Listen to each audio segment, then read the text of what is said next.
What's up everyone, welcome back to the channel. This is Shivam Dwivedi and you are watching Economics Easy है. So guys, today is our day number 9 जिसके अंदर हम पढ़ने वाले एक नया chapter और चैप्टर का नाम है इनकम एंड एम्प्लॉयमेंट. दोस्तों ये दो चैप्टरों का सम अप करके बनाया गया है. ये चैप्टर आई डोंट नो क्यों बच्चों को बहुत ज्यादा टफ लगता है. वो ये कहते हैं इसमें ग्राफ बहुत ज्यादा है, इसके न्यूमेरिकल्स हमारी समझ से बाहर है. बट मैं आपको बता दूं हम अपनी क्लासेस के अंदर इन सभी चीजों को कराएंगे बिल्कुल सिंपल तरीके से. सिंपल कैसे होती है चीज, जब आप चीजों को बिल्कुल बेसिक से पढ़ते हो ना तो कहते हैं ना कि जिस बिल्डिंग का बेस अच्छा होता है, फाउंडेशन अच्छी होती है, उस बिल्डिंग को कितना भी ऊंचा खड़ा कर दो वो भूकंप रोधी होती है. मतलब कि अर्थक्वेक आ जाए बट बिल्डिंग हिलेगी नहीं. ठीक उसी तरह से मैं आपको इस वीडियो के थ्रू आपके बेस को कर दूंगा स्ट्रांग. इसके बाद चैप्टर चाहे कितने भी न्यूमेरिकल्स कितने भी ग्राफ आपसे पूछ ले आपके लिए हो जाएगा बहुत ज्यादा इजी. तो इसलिए वीडियो हो जाती है बहुत ज्यादा इंपॉर्टेंट, इसलिए वीडियो को टिल एंड तक देखना. सो गाइस, इस वीडियो को स्टार्ट करने से पहले मैं आप सभी लोगों को एक बहुत इंपॉर्टेंट इंफॉर्मेशन देना चाहता हूं. वो इंफॉर्मेशन ये है कि जो सीए एस्पिरेंट्स है यानी सीए के स्टूडेंट जो जनवरी 2021 के लिए तैयारी कर रहे हैं उनके लिए अनअकैडमी लेकर आया है फ्री ऑफ कॉस्ट बैचेस जिसका नाम है ब्रह्मास्त्र सीरीज. दोस्तों इस सीरीज के अंदर वो आपको फ्री बैचेस यानी फ्री में क्लासेस दे रहे हैं. और ये फ्री कैप्सूल क्लासेस अगर आप ले लोगे तो क्या दिक्कत हो रही है भाई, कोई चीज फ्री में मिल रही है. और अच्छी बात जानते हो क्या, टॉप एडुकेटर से आपको ये चीजें जानने को मिली है. आप स्क्रीन पे देख सकते हैं ये सारे हमारे टॉप एडुकेटर्स हैं, जैसे अमित पोपली सर हो गए, राहुल मुल्कान हो गए, अंकित ओबराय हो गए, रजत जैन हो गए, आपके कपिलेश्वर भल्ला हो गए, सचिन गुप्ता सर हो गए, जसप्रीत सिंह जौहर हो गए और सुनील केवानी.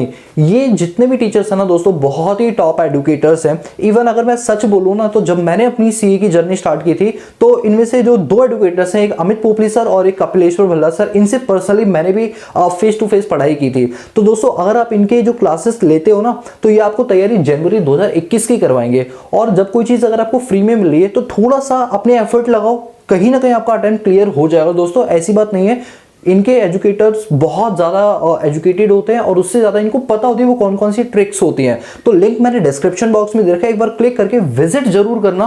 क्योंकि भाई लास्ट होप अगर आप मतलब खोगे नहीं ना, मेहनत करोगे तो जरूर निकल जाएगा. और अनअकैडमी वालों को इतनी आसानी से छोड़ने वालों में से नहीं है, ये बात हमेशा याद रखना. ठीक है दोस्तों, तो गाइज अब हम अपनी वीडियो को स्टार्ट करते हैं. तो चलिए शुरू करते हैं.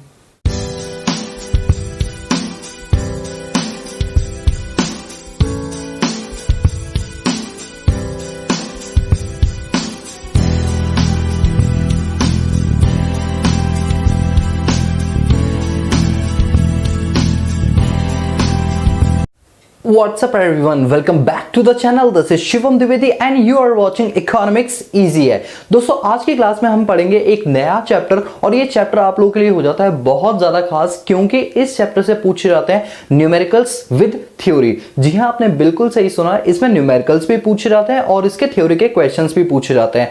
तो इस चैप्टर को पढ़ना थोड़ा सा स्टूडेंट्स के लिए टफ बन जाता है. लेकिन मैं आपको एक राज की बात बताऊं, और वो राज की बात यह है कि अगर आपने अपनी थ्योरेटिकल पार्ट को स्ट्रॉन्ग कर लिया, मैं क्या कह रहा हूं, थ्योरेटिकल पार्ट अगर आपने स्ट्रॉन्ग कर लिया तो न्यूमेरिकल सेक्शंस आपके लिए हो जाता है बहुत ज्यादा इजी. तो मैंने क्लास को कुछ इस तरीके से डिजाइन किया हुआ है कि पहले हम पढ़ेंगे 25% थ्योरी. जब हम 25% थ्योरी पढ़ लेंगे तो हमारे न्यूमेरिकल्स में यूज होने वाली टर्म्स बहुत ही हो जाएंगी इजी. फिर हम करेंगे न्यूमेरिकल्स और फिर न्यूमेरिकल्स को करने के बाद जो 75% थ्योरी है उसको निपटा देंगे. यानी अगर आप ये सीक्वेंस चलाओगे तो ये चैप्टर जो एक बहुत बड़ा चैप्टर है, इसके 3 यूनिट्स है. दोस्तों इनकम एंड एम्प्लॉयमेंट की ना 3 यूनिट्स है, वो तीनों की तीनों यूनिट्स आपके लिए हो जाएंगी बहुत ही ज्यादा इजी. और याद रखना मैं एक कमिटमेंट करता हूं, वो कमिटमेंट ये है कि इस वीडियो को अगर आप एंड तक देखोगे और आने वाली हमारी जितनी भी सीरीज है उन सभी की वीडियो देखो तो मैक्रो इकोनॉमिक्स का ये जो चैप्टर जो सबसे टफ बोला जाता है ना नेशनल इनकम के बाद, यही चैप्टर आपके लिए बन जाएगा बहुत ही ज्यादा इजी. मैं कमिटमेंट करता हूं कि इस वीडियो को अगर आप एंड तक देखोगे तो ये आप लोगों के लिए सबसे इजी चैप्टर बनने वाला है, ये मेरी कमिटमेंट है.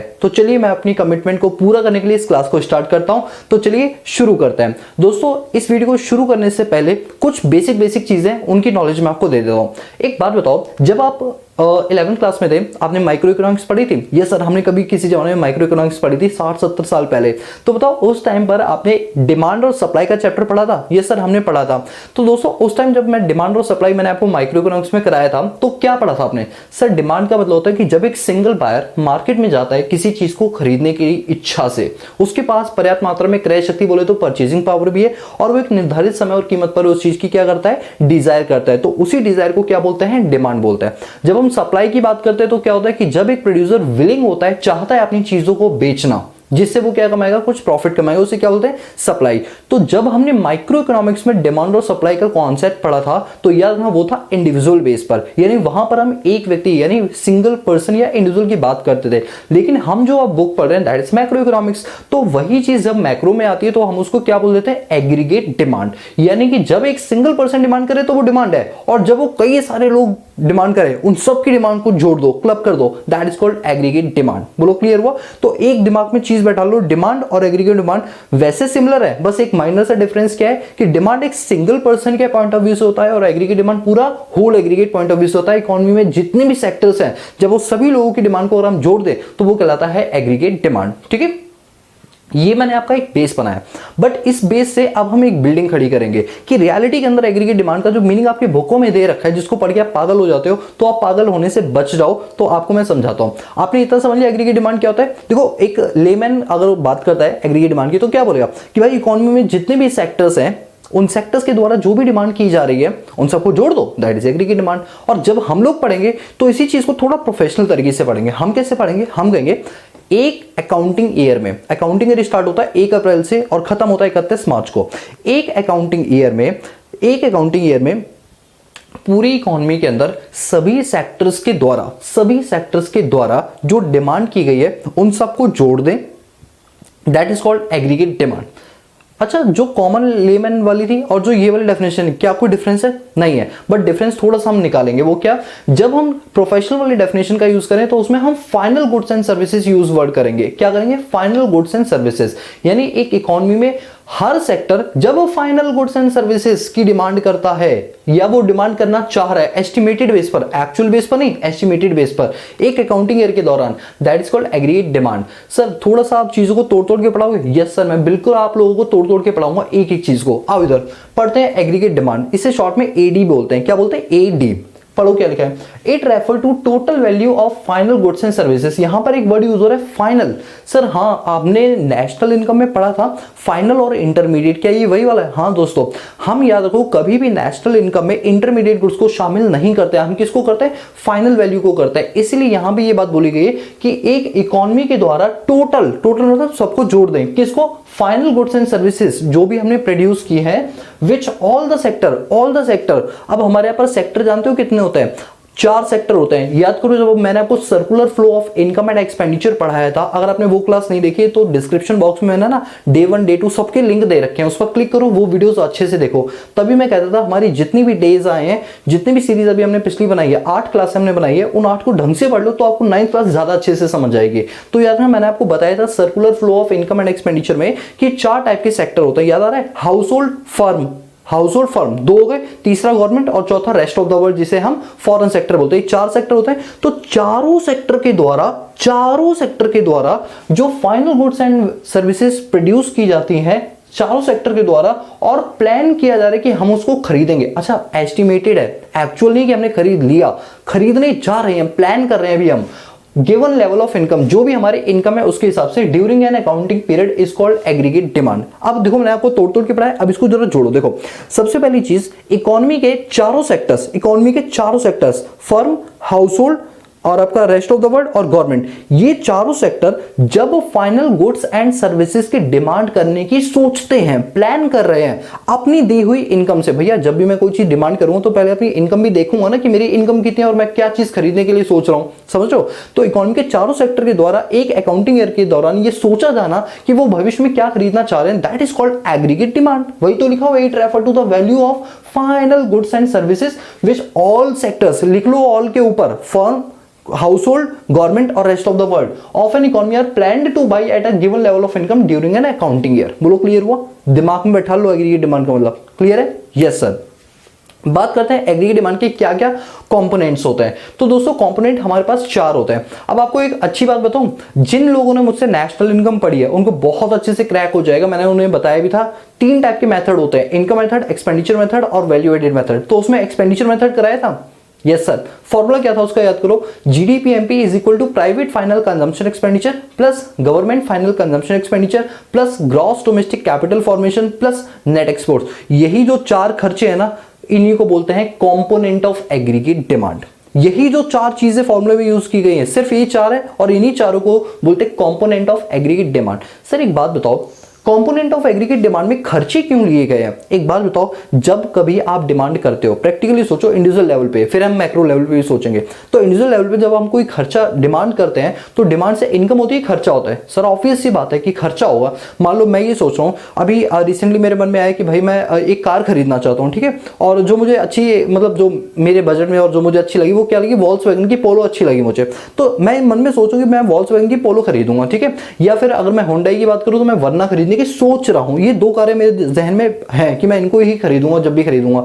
तो ध्यान देना, मैं ये बात सोच रहा हूं, डिमांड मतलब डिमांड करने की सोच रहा हूं। तो जब मैं डिमांड करूंगा तो बताओ मेरी इनकम होगी, खर्चा होगी? सर ऑब्वियस सी बात है, 8-10 लाख जितने की वो कार होगी, जब आप उसको लोगे, डिमांड करोगे, तो ऑब्वियस सी बात है आपका खर्चा होगा। तो इसीलिए हम इनकम और वैल्यू एडेड मेथड को कंसीडर नहीं करते, हम किसको करते हैं, एक्सपेंडिचर मेथड को कंसीडर करते हैं। तो जब भी हम बात करेंगे कंपोनेंट ऑफ एग्रीगेट डिमांड की, तो याद रखना डिमांड हम तभी करते हैं जब हमें कोई खर्चा करना होता है। इसीलिए चारों कंपोनेंट खर्चे से रिलेटेड है। देख लो, प्राइवेट फाइनल कंजम्पशन एक्सपेंडिचर, से शॉर्ट में सी बोलते हैं, ये वो खर्चे होते हैं जो एक private household firm, private household अपने ऊपर खर्चा करते हैं। लेट सपोज मैंने ये वॉच खरीदी एडिडास की, अपने लिए खरीदी, हाँ ये प्राइवेट फाइनल कंजम्पशन एक्सपेंडिचर। मैंने ये श्रग खरीदा, किसके लिए, अपने लिए, that is private final consumption expenditure. मैंने कैमरा खरीदा, मैंने व्हाइट बोर्ड, ये सब क्या है, प्राइवेट फाइनल कंजम्पशन एक्सपेंडिचर। इसको क्या बोलते हैं, शॉर्ट में सी बोलते हैं। फिर है गवर्नमेंट फाइनल कंजम्पशन एक्सपेंडिचर, जैसे गवर्नमेंट स्कूल्स बनते हैं, गवर्नमेंट हॉस्पिटल्स बनती है, गवर्नमेंट रोड बनवाती है, पीडब्ल्यूडी वगैरह की, ये सारी चीजें जब गवर्नमेंट खर्चा करती है उसको क्या बोलते हैं, government final consumption expenditure. Government के लिए खर्चा, बस दूसरे वाले के लिए क्या होगी, इनकम, बट हम अपने हिसाब से सोचे तो हमारे लिए खर्चा मतलब हम डिमांड कर रहे हैं। तीसरा होता है इन्वेस्टमेंट एक्सपेंडिचर, चाहो तो आप इसको लिख सकते हो ग्रॉस डोमेस्टिक कैपिटल फॉर्मेशन, मतलब जब हम कहीं पैसा लगाते हैं that is called demand, that is called also be a demand, ठीक है। तो डिमांड का क्या बन गया, कंपोनेंट बन गया। फिर बात करते हैं नेट एक्सपोर्ट्स की, इसका फॉर्मूला आपको पता ही होगा, मैंने आपको बताया था एक्सपोर्ट माइनस इंपोर्ट। एक्सपोर्ट को एक्स बोलते हैं, इंपोर्ट को एम बोलते हैं, इसलिए मैंने एक्स माइनस एम लिख दिया, यानी ये हो गया नेट एक्सपोर्ट। अगर हम इन चारों कंपोनेंट को जोड़ दे तो क्या निकल के आ जाता है, एग्रीगेट डिमांड। क्या निकल के आ जाता है, एग्रीगेट डिमांड। तो अगर आपसे कभी एमसीक्यू में या शॉर्ट क्वेश्चन आ भी सकता है इसमें से कि कंपोनेंट क्या होता है एग्रीगेट डिमांड के, तो आप क्या लिखेंगे, चार कंपोनेंट। एक वो खर्चा जो हम प्राइवेट रूप से करते हैं, एक वो खर्चा जो गवर्नमेंट करती है, एक वो खर्चा जो हम इन्वेस्टमेंट पर्पस के लिए करते हैं, और एक वो खर्चा जो हम एक्सपोर्ट इंपोर्ट की ट्रांजेक्शन के लिए करते हैं। इन्हीं चारों खर्चों को अगर हम जोड़ दे तो निकल के आ जाता है एग्रीगेट डिमांड। इसीलिए जब हम एग्रीगेट डिमांड के कंपोनेंट की बात करते हैं तो हम सीधा सा बोलते हैं aggregate demand is equal to C plus G plus I plus X minus M, ये बोलते हैं। आप शॉर्ट में ऐसे भी लिख सकते हो, C for private final consumption expenditure, G for government final consumption expenditure, I for investment expenditure, और एक्स माइनस एम बोलो तो एक्सपोर्ट माइनस इंपोर्ट। तो एग्रीगेट डिमांड के कंपोनेंट में आप ये वाला फॉर्मूला भी यूज कर सकते हो, बट अगर मार्क्स ज्यादा हो तो उनकी फुल फॉर्म यूज करना, शॉर्ट फॉर्म यूज मत करना। यहां तक क्लियर है? यस सर, बिल्कुल क्लियर है। तो देखो अब एक मिनट, मैं आगे नहीं बढ़ाऊंगा, मुझे भगाना नहीं है, 1% नहीं भगाना, जितना पढ़ा है उतना याद करो, जितना पढ़ा है उतना याद करो मेरे साथ साथ। चलो अब मैं आपसे पूछ रहा हूं, अपनी आंखें बंद करो मेरे साथ साथ। सर आंखें बंद करनी जरूरी, बिल्कुल जरूरी। देखो जो अच्छे बच्चे हैं ना वो जरूर करेंगे, नहीं करने वाले नालायकों के लिए खुली छूट है, कुछ भी करो, ठीक है। आओ चलो अच्छे लोग चलो मेरे साथ, चलो मैंने भी आंखों पे ऐसा हाथ रख लिया, आप लोग भी रख लो, ठीक है। और मेरे साथ साथ बोलो एग्रीगेट डिमांड क्या होता है। सर एग्रीगेट डिमांड का मतलब होता है एक साल में जो भी हम प्लान कर रहे हैं कि हम इन चीजों की डिमांड करेंगे, और वो भी किन चीजों की, जो कि फाइनल होंगी गुड्स एंड सर्विसेज की, और एक साल के दौरान वो की जाएंगी, ऐसा हम प्लान कर रहे हैं। अगर हम उन सबको जोड़ दें तो that is called aggregate demand. बिल्कुल सही कहा। एग्रीगेट डिमांड के कितने कंपोनेंट होते हैं? सर 4 कंपोनेंट होता है। पहला कंपोनेंट जो गवर्नमेंट करती है, दूसरा कंपोनेंट जो प्राइवेट रूप से किया जाता है, तीसरा जो हम इन्वेस्टमेंट पर्पज से करते हैं, चौथा जो रेस्ट ऑफ द वर्ल्ड के साथ ट्रेड करता है, जिसे एक्सपोर्ट इंपोर्ट बोलता है। ये 4 कर देते हैं कंपोनेंट। और बताओ हमें याद हो गया? हाथ डालो। देखा, जितना पढ़ेंगे उतना अच्छे से याद करते हुए चलेंगे, बिकॉज हमें बाकियों से यूनिक बन के दिखाना है। बात समझे? हमें घोड़ों की रेस में दौड़ना है, गधों की रेस में नहीं, राइट। चलो अब हम बात करते हैं अपने पास। अब यहां पर ना कुछ चीज आपको दे रखी है। अच्छा एक बात बताओ, अगर मैं आप लोगों से पूछूं, वीडियो को ना कमेंट करके पॉज करके कमेंट करना, ठीक है। मैं जो बोल रहा हूं जल्दी से करना, ठीक है, क्योंकि मैं ज्यादा टाइम आपको नहीं दूंगा इस चीज के लिए। मैं आपसे क्वेश्चन पूछता हूं, ये बताओ हमारी इकोनॉमी में कितने सेक्टर्स हैं? जैसे यहां पर लिखा था ना ऑल सेक्टर्स, तो बताओ कितने हैं?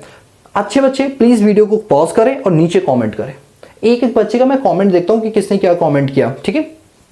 चलो जल्दी से आप कमेंट करो। और कमेंट करने से पहले मैं एक बात बताना चाहता हूं, एक बहुत ही अच्छी स्टूडेंट है जिसका नाम है आयशा पांचाल। आयशा पांचाल हर क्वेश्चन का कमेंट करती है। मुझे बहुत अच्छा लगता है जब कुछ ऐसे स्टूडेंट्स होते हैं जिनके इतने कमेंट आते हैं आंसर्स के। देखो मुझे नाम भी याद हो जाता है। मेरा कोई स्क्रिप्टेड नहीं था कि मैं आयशा पंचाल का नाम लूं, बट मैंने क्यों नाम लिया, बिकॉज उन्होंने इतने सारे मतलब जो हमारी जितनी भी सीरीज है उन सबके आंसर्स दिए, तो उनके जब मैं कॉमेंट देखता हूँ ना तो बार बार वही नाम आता है। तो देखो मेरे दिमाग में छप गया उनका नाम, आयशा पंचाल। बहुत ही अच्छा आप काम कर रही हो। आप हमारी हर वीडियोस के जो भी क्वेश्चन होते हैं उनका आंसर नीचे लिखते हो, देखो आपका नाम याद हो गया।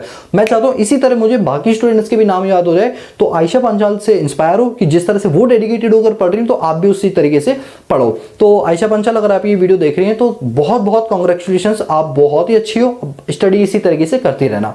आओ, तो जिनको कमेंट करना होगा उन्होंने कमेंट करके बता दिया होगा कि ऑल सेक्टर्स क्या क्या होते हैं। नहीं क्या तो मैं बताया तो ऑल सेक्टर में 4 सेक्टर आते हैं। अभी थोड़ी देर पहले तो बताया था कौन कौन आता है। हाउस होल्ड आता है, फर्म आती है, और आपकी गवर्नमेंट सेक्टर आता है, और रेस्ट ऑफ द वर्ल्ड आता है। ये 4 सेक्टर आते हैं। यस सर, ये 4 सेक्टर आते हैं। अब सुनो मेरी बात को, जब हमने इनकम एंड एक्सपेंडिचर की method circular flow of income and expenditure किया था, उस टाइम मैंने आपको 4 सेक्टर कराए थे। बट क्या ना कि हमारे सिलेबस में सिर्फ 2 ही सेक्टर है। हमारे सिलेबस में सिर्फ 2 ही सेक्टर है। वो कौन कौन से 2 सेक्टर? वो है हमारे पास कंजम्पशन और इन्वेस्टमेंट। यानी हमारे सिलेबस में गवर्नमेंट और एक्सपोर्ट इंपोर्ट नहीं है, तो इसलिए हम एडी का जब फॉर्मूला लिखेंगे ना तो हम C plus G plus I plus X minus M नहीं लिखेंगे, हम सिर्फ लिखेंगे C प्लस I। हम क्या लिखेंगे? सिर्फ C प्लस I। यानी हम सिर्फ और सिर्फ अपने सिलेबस के हिसाब से 2 ही सेक्टरों को कंसीडर करेंगे, एक जो हाउस होल्ड वाला सेक्टर है और एक जो इन्वेस्टमेंट वाला सेक्टर है। ठीक है। वैसे रियलिटी के अंदर जब मैं ग्रेजुएशन और सी वाले स्टूडेंट्स को पढ़ाता हूँ ना, उस टाइम तो मैं 4 सेक्टर करवाता हूँ क्योंकि उनके सिलेबस में 4 होते हैं। बट जो अभी आप लोगों का लेवल है उस हिसाब से सिर्फ 2 ही सेक्टर है। इसीलिए जब हम एडी का फॉर्मूला बनाएंगे ना तो हम सिर्फ बोलेंगे C प्लस I होता है और कुछ भी नहीं होता। ठीक है। अब देखो यही बात लिखिए, since the determination of income and employment is to be situated in 2 sector model. हमारी बुकों में ये हमारे सिलेबस में सिर्फ 2 सेक्टर मॉडल है। 2 सेक्टर कौन से? ये फर्स्ट पॉइंट और थर्ड पॉइंट, यही 2 सेक्टर है। इसीलिए कहा गया कि हम एज्यूम करते हैं कि जो एडी वो किसके बराबर है? C plus I। वरना मैं पता है क्या बोलता, एडी किसके बराबर है? C plus G plus I plus X minus M। अब वो 2 सेक्टर हटा दिए तो क्या बचा? C और I। तो इसीलिए लिखा AD is equal to C plus I। बोले तो कंजम्पशन एंड इन्वेस्टमेंट ओनली। बोलो क्लियर है? यस सर, बिल्कुल क्लियर है। तो अब हम बढ़ते हैं आगे। अब अगर हम आगे बढ़ेंगे तो हमारे पास कुछ शेड्यूल है, और शेड्यूल मैंने अधूरा बनाया, पूरा नहीं बनाया, ताकि मैं आपको अच्छे से करवा पाऊँ। ठीक है। अब मेरी बात को ध्यान से सुनना, कुछ अच्छी अच्छी टर्म्स हैं जो यूज होने वाली है। दोस्तों आपने अगर ये वाली वीडियो ध्यान से देख ली ना और कॉन्सेप्चुअली देखी है तो याद रखना ये चैप्टर बहुत ही ईजी होने वाला है आप सभी लोगों के लिए। और आपने नोटिस किया होगा कि जो बात मैं बोलता हूँ वो हमेशा सही निकलती है। कुछ चीजें ऐसी होती है जिन पर फोकस करना बहुत जरूरी है। उसी तरह इस चैप्टर के लिए ये वाला पार्ट बहुत ही ज्यादा जरूरी है। राइट। चलिए शेड्यूल की बात करते हैं। दोस्तों एक चीज देखो, इनकम, मेरी इनकम का कोई लेवल नहीं है, 0। फिर मेरी इनकम 100, 200, 300, 400, 500, 600 हुई। ठीक है। ये हम क्या कर रहे हैं जानते हो? एग्रीगेट डिमांड कर मैं आपको बनाना सिखा रहा हूं। जैसे अभी मैंने एडी की थ्योरी कराई, अब मैं एडी का शेड्यूल करवाऊंगा, फिर डायग्राम करवाऊंगा, फिर उसकी कुछ एक्सप्लेनेशन है वो करवाऊंगा, जिससे आपका एडी वाला कॉन्सेप्ट पूरा क्लियर हो जाएगा। तो देखो इनकम आपको समझ आ गया? Yes sir. कंजम्पशन की बात करते हैं। अच्छा एक बात बताओ, कंजम्पशन आप देख रहे हो बढ़ता जा रहा है। यस सर बढ़ता है। जैसे जैसे हमारी एज बढ़ती है वैसे हमारे लेवल ऑफ कंजम्पशन भी क्या होता है? बढ़ता चला जाता है। जब हम छोटे छोटे बच्चे थे हमें क्या जरूरत थी भाई? हमें दूध की जरूरत थी, बस दूध की बोतल ही मुंह में लगाई, बस बात खत्म हो गया। फिर धीरे धीरे बड़े हुए तो हमें थोड़े कपड़ों की जरूरत पड़ी, और बड़े हुए तो हमें मेकअप की जरूरत पड़ी। धीरे धीरे हमारी जो कंजम्पशन है वो बढ़ता जाता है, कम कभी नहीं होता, ये बढ़ता ही जाता है और खत्म होता है इंसान के मरने पर। समझ जाओ ऐसे। अब एक बात बताओ भाई, मैं कुछ भी नहीं कमाता और फिर भी कंज्यूम कर रहा हूं, how is it possible sir कि मैं कुछ नहीं कमा रहा बावजूद इसके मेरी कंजम्पशन 40 रुपए की हो पा रही है? कैसे पॉसिबल है? एक बात बताओ, आप लोग हो क्या अभी कुछ कमा रहे हो? सर नहीं, अभी तो हम स्टूडेंट हैं, छोटे छोटे से बच्चे हैं, नन्हे मुन्ने से, अभी कहाँ हम कमा रहे हैं? तो आपकी इनकम क्या है बताओ? 0 है। बट फिर भी आप खर्चा कर रहे हो ना, आईफोन और मोबाइल लेकर तो घूम रहे हो ना आप लोग। तो ये क्या हुआ? कंजम्पशन। जान तो ऐसी कंजम्पशन को क्या बोलता है? एसी, बोले तो ऑटोनोमस कंजम्पशन। देखो कंजम्पशन और autonomous consumption both are different, quite different. Consumption means जब आप कुछ कमाते हो और फिर खर्च करते हो, और ऑटोनोमस कंजम्पशन जब आप कुछ नहीं कमाते हो बावजूद इसके खर्च कर देते हो, दैट इज ऑटोनोमस कंजम्पशन। तो समझ जाओ ये जो फर्स्ट वाला पार्ट है ये क्या है? ऑटोनोमस कंजम्पशन है। But second part autonomous consumption नहीं होगा। क्यों? क्योंकि मैं 100 रुपए कमा रहा हूं और 120 रुपए खर्च कर रहा हूं, तो 100 रुपए मेरी कंजम्पशन है और 20 रुपए जो मैंने एक्स्ट्रा खर्च किए दैट इज ऑटोनोमस कंजम्पशन। यहां पर 300 रुपए कमाए, 280 रुपए खर्च किए, ये पूरा पूरा क्या है? कंजम्पशन है। इसमें ऑटोनोमस कंजम्पशन कुछ है ही नहीं। समझ आई बात? Yes sir. अब बात करते हैं इन्वेस्टमेंट। दोस्तों आगे वाले टॉपिक्स के अंदर मैं आपको इन्वेस्टमेंट की टाइप्स बताऊंगा, बट अभी मैं आपकी हिंट के लिए बता दूं, इन्वेस्टमेंट दो टाइप की होती है। कौन कौन सी? एक होती है ऑटोनोमस इन्वेस्टमेंट और एक होती है इंड्यूस्ड इन्वेस्टमेंट। तो अभी जो हम बात कर रहे हैं वो है इंड्यूस्ड इन्वेस्टमेंट की, ऑटोनोमस इन्वेस्टमेंट की। अच्छा, ऑटोनोमस और इंड्यूस्ड इन्वेस्टमेंट में क्या फर्क होता है? एक बात बताओ, अगर लेवल ऑफ इनकम मेरा बढ़ेगा, आज मेरी सैलरी 10,000 है, फिर 20 होगी, फिर 30 होगी, मैं उसके अकॉर्डिंगली इन्वेस्टमेंट ज्यादा करूंगा या कम करूंगा? ये बताओ सर। ऑब्वियस ही बात है, इनकम बढ़ेगी तो आप ज्यादा से ज्यादा पैसे इन्वेस्ट करोगे। तो जब एक इंसान की इनकम बढ़ती है और वो इन्वेस्टमेंट को भी बढ़ा देता है, तो ऐसी इन्वेस्टमेंट को बोलते हैं अपने पास क्या? Induced investment. और ऑटोनोमस इन्वेस्टमेंट होती है कि आपकी इनकम कितनी भी बढ़ जाए या कितनी भी कम हो जाए, बट इन्वेस्टमेंट बिल्कुल सेम रहती है, वो बिल्कुल भी नहीं हिलती है। जैसे कुछ लोगों को पता है भैया मेरी जो सैलरी है वो 20,000 रुपए होगी, फिर 5 साल बाद कभी 25,000 होगी, फिर 10 साल बाद कभी 30,000 होगी, यानी उन्हें पता है इनकम तो बढ़ेगी लेकिन बहुत देर देर में बढ़ेगी। तो वो क्या करते हैं? इन्वेस्टमेंट जितनी पहले थी उतनी ही बाद में भी करते हैं। मतलब वो इन्वेस्टमेंट में कोई बढ़ाव चढ़ाव नहीं करते हैं। जैसे LIC है, आपके घर में LIC, आपके पापा की मान लो इनकम का सोर्स, अभी एग्जाम्पल है, ठीक है, बुरा मत मानना, सिर्फ एग्जाम्पल। मान लो आपके पापा का जो इनकम सोर्स है वो फिक्स है, ठीक है। आप क्या, वो पापा ने कहा कि भाई मुझे नहीं फर्क पड़ता मेरा प्रमोशन हो ना हो, मैंने जो LIC में इन्वेस्ट करना था वो हर साल उतना ही करूंगा, उससे कम नहीं, उससे ज्यादा नहीं। तो ऐसी इन्वेस्टमेंट जो कभी भी कम ज्यादा नहीं होती, इनकम के बढ़ने या घटने पर वो हमेशा फिक्स रहती है, ऐसी इन्वेस्टमेंट को बोलते हैं ऑटोनोमस इन्वेस्टमेंट। डोंट वरी, मैं इसके लिए सेपरेट वीडियो बना के आपको कंप्लीट कराऊंगा, बट अभी क्योंकि इसका जिक्र हो रहा है इसलिए मैंने थोड़ी सी हिंट देकर आपको समझा दिया।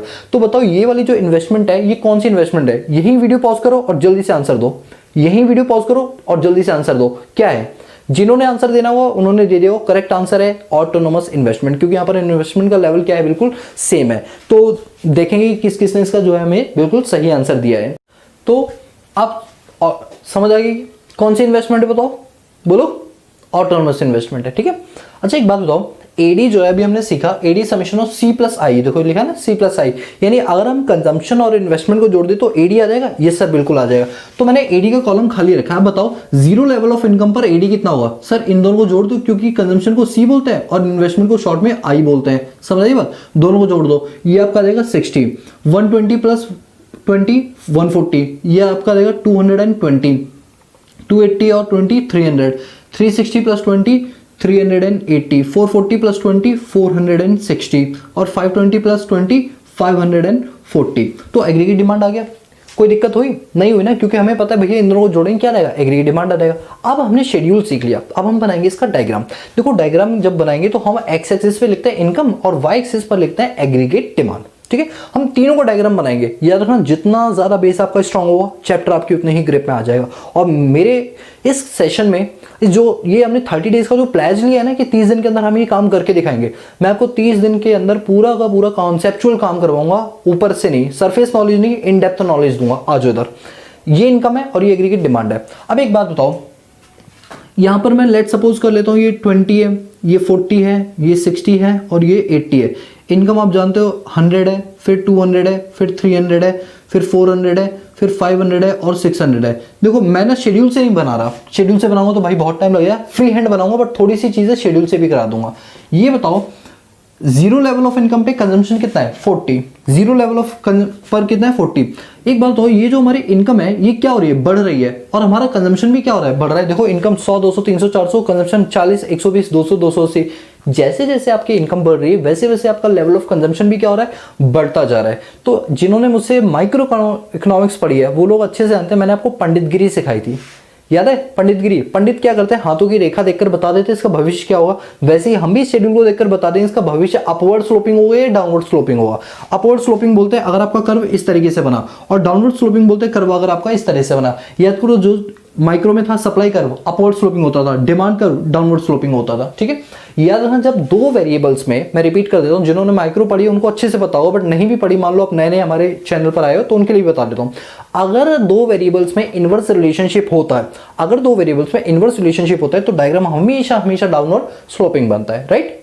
और अगर दो वेरिएबल्स में डायरेक्ट रिलेशन होते हैं, डायरेक्ट मतलब दोनों बढ़ रहे हैं या दोनों ही कम हो रहे हैं एक साथ, तो दैट इज अपवर्ड स्लोपिंग। उसका डायग्राम कैसे बनेगा? अपवर्ड स्लोपिंग बनेगा। तो अब मुझे एक बात बताओ कि अभी हमारे पास इनकम और कंजम्पशन में कैसा रिलेशन है? बताओ आप लोग, इनकम में और कंजम्पशन में कैसे रिलेशन है, इनकम बढ़ रही है यस सर, कंजम्पशन बढ़ रहा है यस सर, दोनों में कैसे रिलेशन है, डायरेक्ट। और जब दो वेरिएबल्स में डायरेक्ट रिलेशन होता है तो डायग्राम कैसे बनता है, अपवर्ड स्लोपिंग, जैसे सप्लाई कर्व बनता है। तो इसीलिए जब हम कंजम्पशन कर्व बनाएंगे तो 40 से स्टार्ट करेंगे, क्योंकि देखो 40 से स्टार्ट हो रहा है, तो ये देखो ये हमारा बन गया कंजम्पशन कर्व सी। अब अगर मैं आप लोगों से पूछूं, वीडियो को पॉज करो, कमेंट करो, जितने ज्यादा लोग कमेंट करेंगे समझो वही बच्चे हैं जो गधों की रेस से निकल के घोड़ों की रेस में आ गए। बाकी जो गधों की रेस में, प्लीज कमेंट मत करना, गधों की तरह भागते रहना बस। बात समझ आ रही? वीडियो को पॉज करके कमेंट करके बताओ कंजम्पशन कर्व अपवर्ड स्लोपिंग क्यों बना। वीडियो को पॉज करो, बताओ कंजम्पशन कर्व अपवर्ड स्लोपिंग क्यों बना। जिन्होंने वीडियो को पॉज करके आंसर दे दिया अच्छी बात है, अब मैं देता हूं आंसर। कंजम्पशन का अपवर्ड स्लोपिंग इसलिए बना बिकॉज इनकम में और कंजम्पशन में डायरेक्ट रिलेशन है, और डायरेक्ट रिलेशनशिप वाले जो भी डायग्राम होते हैं वो हमेशा क्या बनते हैं, अपवर्ड स्लोपिंग बनते हैं। चलिए अब एक बात हो, इन्वेस्टमेंट 20 हर लेवल पे क्या है, सेम है। तो देखो ये रहा 20, ये हर लेवल ऑफ इनकम पे क्या रहेगा, सेम। चाहे आपकी इनकम 100 है, चाहे 200 है, चाहे 300 है, चाहे 4, चाहे 5, चाहे 6, ये क्या है, बिल्कुल सेम है। वीडियो को पॉज करके बताओ कौन सी इन्वेस्टमेंट है ये। मैं बता देता हूं, जिन्होंने पॉज करना वो कर लिया होगा। ये इन्वेस्टमेंट होती है ऑटोनोमस इन्वेस्टमेंट। इसके बाद एडी की बात करते हैं। अच्छा एक बात हो, एडी इन दोनों को जोड़कर बनाया ना, यस सर बनाए तो जीरो पे कितना है, 60 ये रहा। ये बिल्कुल कंजम्पशन कर्व के क्या बनेगा, पैरेलल बनेगा। जो एडी कर्व है वो कंजम्पशन कर्व के बिल्कुल क्या बनेगा, पैरेलल बनेगा। लेकिन 60 से क्यों स्टार्ट हुआ, 60 से सर इसलिए स्टार्ट हुआ बिकॉज इन दोनों को जोड़कर ये सम आया है, ठीक है। तो मैं 40 से ना करके मैंने 60 से कर दिया। अच्छा इनके बीच का जो डिफरेंस है, एडी और सी के बीच का डिफरेंस है, बताओ कौन बताएगा कि दोनों के बीच का डिफरेंस क्या होता है, दोनों के बीच का डिफरेंस क्या होता है।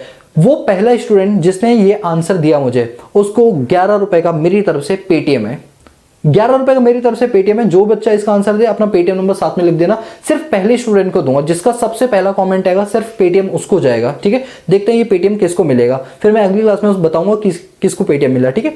तो इन दोनों बीच का जो डिफरेंस है बताओ वो क्या होता है, ये आप लोगों का एक होमवर्क है। अगर आपने सही बताया तो आपको मिल जाएंगे 11 रुपए, 10 रुपए चॉकलेट के और 1 रुपए मेरी तरफ से शगुन का लिफाफा, ठीक है। चलिए बोलो यहां तक की चीजें क्लियर है, यस सर बिल्कुल क्लियर है। तो ये था आपका डायग्राम। अब हम डायग्राम की बात करते हैं इसके एक्सप्लेनेशन की। एक्सप्लेनेशन को ध्यान से सुनना, यहां पर आपका एग्रीगेट डिमांड का टॉपिक पूरा कंप्लीट हो जाएगा, फिर हम मूव ऑन करेंगे एग्रीगेट सप्लाई की ओर। बट अभी एक्सप्लेनेशन देखो, एक बात बताओ, ये जो कंजम्पशन कर्व है ये बताओ पॉजिटिव है या नेगेटिव है। पॉजिटिव नेगेटिव का मतलब है पॉजिटिव रिलेशन नेगेटिव है, सर पॉजिटिव है क्योंकि इनकम भी बढ़ रही है और कंजम्पशन भी बढ़ रहा है, तो पॉजिटिव रिलेशन वही लिखा हुआ है, positive consumption even when income is zero, चाहे इनकम जीरो ही क्यों ना हो, ये क्या रहता है, पॉजिटिव रहता है। अच्छा एक बात बताओ, ये जो कंजम्पशन है 40 से लेकर जीरो तक की, ये वाली 0 से लेकर 40 तक की कंजम्पशन, जहां पर आपके इनकम का लेवल 0 है, स्टिल आप 40 रुपए कंज्यूम कर रहे हो, that is called autonomous consumption. और ऑटोनोमस कंजम्पशन को सी बार से डिनोट करते हैं। किससे डिनोट करते हैं, सी बार से। तो 0 से लेकर 40 तक का जो एरिया है ये कहलाता है ऑटोनोमस इन्वेस्टमेंट, बिकॉज ये वो इन्वेस्टमेंट है जहां आपकी इनकम कुछ भी नहीं फिर भी आप कंज्यूम कर रहे हो, दैट्स व्हाई। उसके बाद जो भी कंजम्पशन है वो सिर्फ कंजम्पशन है, वो ऑटोनोमस कंजम्पशन नहीं है। और ऑटोनोमस कंजम्पशन किससे डिनोट करते हैं, सी बार से। अगला है slope of consumption curve is upward. हमें नहीं पता, अबे तू क्या बता रहा है, हमें मेरे बच्चों को सब पता है, ठीक है, कि कंजम्पशन कर्व का स्लोप कैसा होता है, अपवर्ड होता है। तीसरा क्या बता रहा है, slope of autonomous consumption is parallel to X axis. मतलब हमें कुछ और समझ रहा है, ये लग रहा है, ठीक है, हमें नहीं पता कि एक्स एक्सिस से पैरेलल हो गया। अब बच्चों आप बता दो क्यों होती है पैरेलल, क्योंकि कौन सी इन्वेस्टमेंट है, ऑटोनोमस, और ऑटोनोमस क्या होती है, हर टाइम सेम रहती है। अबे यार क्या समझ रहा है हमारे बच्चों को, ठीक है। Slope of AD curve is positive and upward. भैया एडी कर्व का भी जो स्लोप है वो पॉजिटिव होता है और अपवर्ड होता है। कौन सी नई बात बोल दी, जब आपकी इनकम बढ़ रही है एडी भी बढ़ रहा है, दोनों वेरिएबल्स में कैसे रिलेशन है, डायरेक्ट है, तो अपवर्ड तो बनना ही था। चल तूने कुछ नहीं बताया, हमको सब पता था। बताओ आपको पता था ना सर, बस बात खत्म। एग्रीगेट डिमांड का टॉपिक यहाँ पर कंप्लीट होता है। अब बताओ एग्रीगेट डिमांड आपको समझ आया। ये जो टॉपिक है ना दोस्तों, ये बुकों में पता नहीं किस तरीके से समझाया हुआ है, मुझे खुद को भी समझ नहीं आता क्यों इतनी चीजें कॉम्प्लिकेटेड करके ये लोग समझाते हैं। बट अभी आपको एडी का कॉन्सेप्ट बिल्कुल क्लियर है दोस्तों। जितना अपना बेस स्ट्रॉन्ग करोगे ना न्यूमेरिकल्स उतने ही ज्यादा आपके लिए इजी हो जाएगा। इसलिए मैं कहूंगा कि आप एक एक चीज को बड़े ध्यान से देखो, हर चीज को दो बार देखो। अगर हमारी वीडियो है तो उसको 2 बार रिपीट करो, पहली बार कॉन्सेप्ट क्लियरिटी के लिए, दूसरी बार माइंड में स्टोर करने के लिए, ठीक है। मैं साइड हो रहा हूं, जल्दी से नोट कर लो, फिर हम बढ़ेंगे अपने पास एग्रीगेट सप्लाई की ओर। तो चलिए अब हम पढ़ते हैं अपने पास अगले कॉन्सेप्ट की ओर, जो कि है एग्रीगेट सप्लाई की। एग्रीगेट सप्लाई क्या होता है दोस्तों, एग्रीगेट सप्लाई के कंपोनेंट को स्टार्ट करने से पहले मैं जस्ट आपको पिछली हिस्ट्री एक बार याद करवाता हूं। जब आपने माइक्रो इकोनॉमिक्स में सप्लाई का चैप्टर पढ़ा था तो उस टाइम आपने सप्लाई का क्या मतलब निकाला था। हमने मतलब ये निकाला था कि जब एक प्रोड्यूसर अपने पास अपनी रखी हुई चीजों को बेचना चाहता है, यानी वो विलिंग है, रेडी टू सेल, वो रेडी है अपनी चीजों को बेचने के लिए एक निर्धारित समय पर और एक निर्धारित कीमत पे। तो हमने उस सेगमेंट को नाम दिया सप्लाई। जी हाँ दोस्तों, कुछ इसी तरीके से हम बात करने वाले हैं एग्रीगेट सप्लाई की, जिसमें क्या होता है कि एक इकोनॉमी के अंदर जो भी प्रोड्यूसर्स हैं, सभी प्रोड्यूसर्स मिलकर जो चीज बेचना चाह रहे हैं, यानी विलिंग कर रहे हैं, बेचना चाहते हैं, उन सभी को अगर हम जोड़ दें एक अकाउंटिंग पीरियड के अंदर, तो उस पूरे सेगमेंट को हम नाम दे देते हैं एग्रीगेट सप्लाई। बस एग्रीगेट का मतलब होता है सम अप, सभी लोगों को जोड़ दो और वही सप्लाई की डेफिनेशन में उसको मर्ज कर दो, एग्रीगेट सप्लाई बन जाती है, जिसको शॉर्ट में एएस बोलते हैं। आओ पढ़ते हैं। It refer to the final value of goods and services. Repeat करता हूं, फाइनल वर्ड हमेशा आएगा क्योंकि इंटरमीडिएट गुड्स की बात हम नहीं करते हैं। तो it refer to the total value of final goods and services which all the sector में क्या क्या आता है बताओ? चारों सेक्टर, फर्म, हाउसहोल्ड, गवर्नमेंट और रेस्ट ऑफ द वर्ल्ड, सभी सेक्टर के द्वारा विलिंग टू सप्लाई, विलिंग मतलब चाहते हैं, सप्लाई करना, याद रखना एस्टिमेटेड बेस पर है, एक्चुअल बेस पर नहीं है। In an economy in a given period of time और accounting period is called aggregate supply, right. अब एग्रीगेट सप्लाई के दो कंपोनेंट होते हैं, क्या क्या होते हैं? आपका कंजम्पशन और सेविंग्स। दोस्तों अभी जो मैं बात बताने जा रहा हूं ना, वो इस चैप्टर का सबसे बड़ा बेस है, यानी इस पॉइंट जो अब मैं करने वाला हूं, उस पॉइंट से हमारे सारे के सारे न्यूमेरिकल सॉल्व हो जाएंगे। वो क्या कि अच्छा, पहली बात तो ये है कि मैं आपको एक छोटा सा होमवर्क दे रहा हूं, ठीक है। वो होमवर्क क्या है, आप लोग बताओगे कि जब हम एग्रीगेट सप्लाई को शॉर्ट में एएस बोलते हैं, एग्रीगेट डिमांड को एडी बोलते हैं, तो हम इनकम को वाई क्यों बोलते हैं? हम इनकम को आई क्यों नहीं बोलते? भाई कंजम्पशन को शॉर्ट में सी बोलते हैं, सेविंग को एस बोलते हैं, इन्वेस्टमेंट को आई बोलते हैं, तो इनकम को आई क्यों नहीं बोलते? मैं बता दूं, दो आंसर्स मत देना। ये दो आंसर कौन कौन से हैं कि ये मत बोलना। कुछ कुछ स्टूडेंट जो मेरे ऑफलाइन बैच के, वो पता है क्या बोलते हैं? वो बोलते हैं सर इनकम को ना वाई इसलिए बोलते हैं क्योंकि इनकम का आई जो है वो इन्वेस्टमेंट ले चुका, तो दोबारा हम आई लिखेंगे तो कंफ्यूजन हो जाएगी।